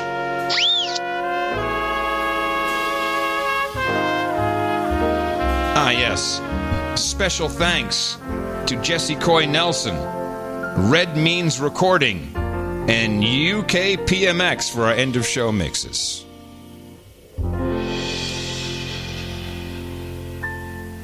Donate to a No Agenda. They give us shows week after week. Donate to a No Agenda. It's a show that's really unique. Donate to a No Agenda. Listen to John and Adam speak. Donate to a No Agenda. Science is turning into a clique. Oh, wise guru, I have traveled so far to find out the meaning of ass cream with bear fillings for the Knights of the Round Table. In the year 639, such were the delicacies of the world, my son. Bear fillings? I heard ass cream. Ice cream with bear fillings. Ass cream with bear fillings. Legal sanctions may affect cheeseburgers and royal cheeseburgers, filet of fish, chicken burgers, ice cream with bear fillings, and milkshakes. Wait a minute. Did you hear that? It's pronounced ass cream. Oh, ass cream. That's bear meat cooked in blueberry bear fat. Oh my God, that's good. Bear fillings? I heard ass cream. Ice cream with bear fillings. It's pronounced ass cream. Oh, ass cream. Ass cream with bear fillings. That's bear meat cooked in blueberry bear fat. Oh my God, that's good. In the year 639, such were the delicacies of the world, my son. Before we even get started, you know I gotta put the cans on. Hi, friends. In Planet Earth Dating, it's Sunday. In the Lynn Life and the Jamie Body Mind, the intrusions from above continue. That's true. Speaking to the grass right here in a location. What we're doing right now is we're pulling out trauma. Speaking to the grass right here in a location. Goes way, way back, multiple lifetimes. Speaking to the grass right here in a location. What we're doing right now is we're pulling out trauma. Speaking to the grass right here in a location. Everything looks good when you wave. The way she moving like she wanna make a baby. Need to get a little close if you can't see. What they like where you from? I'm from KC. Hey, I think she want me. She put the booty all on me. You do it before she look this way. And I was like, jiggling it like it's waving hella. Girl, I sleep on that thing, it's like a pillow. Summer heat, she can roast a marshmallow. She get cheese from the fellas with the jello. Can't juggle that, make a poor man pat his pockets when he's struggling. With two hands, she's smuggling. You couldn't comment with the biggest hands. The way she dance like me, just wrestling in her pants. Backing, acting like you smacking it, attracting. Catchy, without even her asking. Feel like a pervert, trying to make eye contact. I kept that on her skirt. Damn, I like a girl with a big booty. She like to back it up and give it to me. She stays still and they keep moving. Like that, like that. What you doing? Speaking to the grass right here in a location. What we're doing right now is we're pulling out trauma. Speaking to the grass right here in a location. Goes way, way back, multiple lifetimes. Speaking to the grass right here in a location. What we're doing right now is we're pulling out trauma. Speaking to the grass right here in a location. Like that, like that. That's true. But we do, CIA does play a role in tracking lone wolf style attacks. Lone wolf.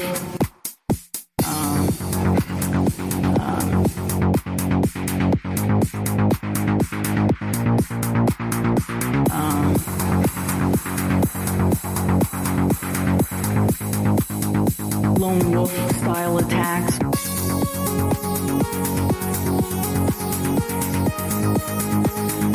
Lone wolf.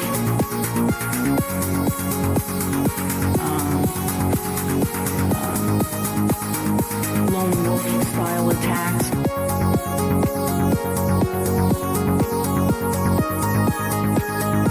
But we do, CIA does play a role in tracking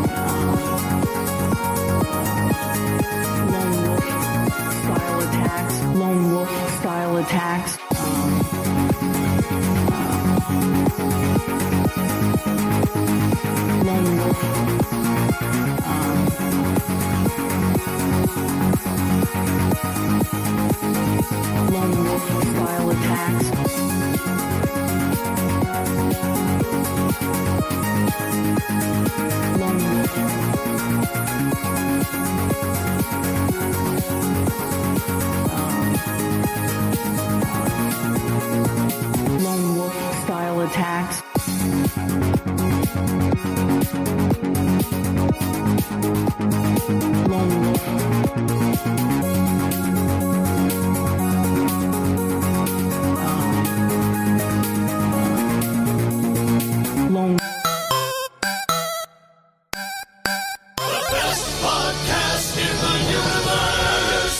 info. Dvorak.org/NA. Look, here's the deal.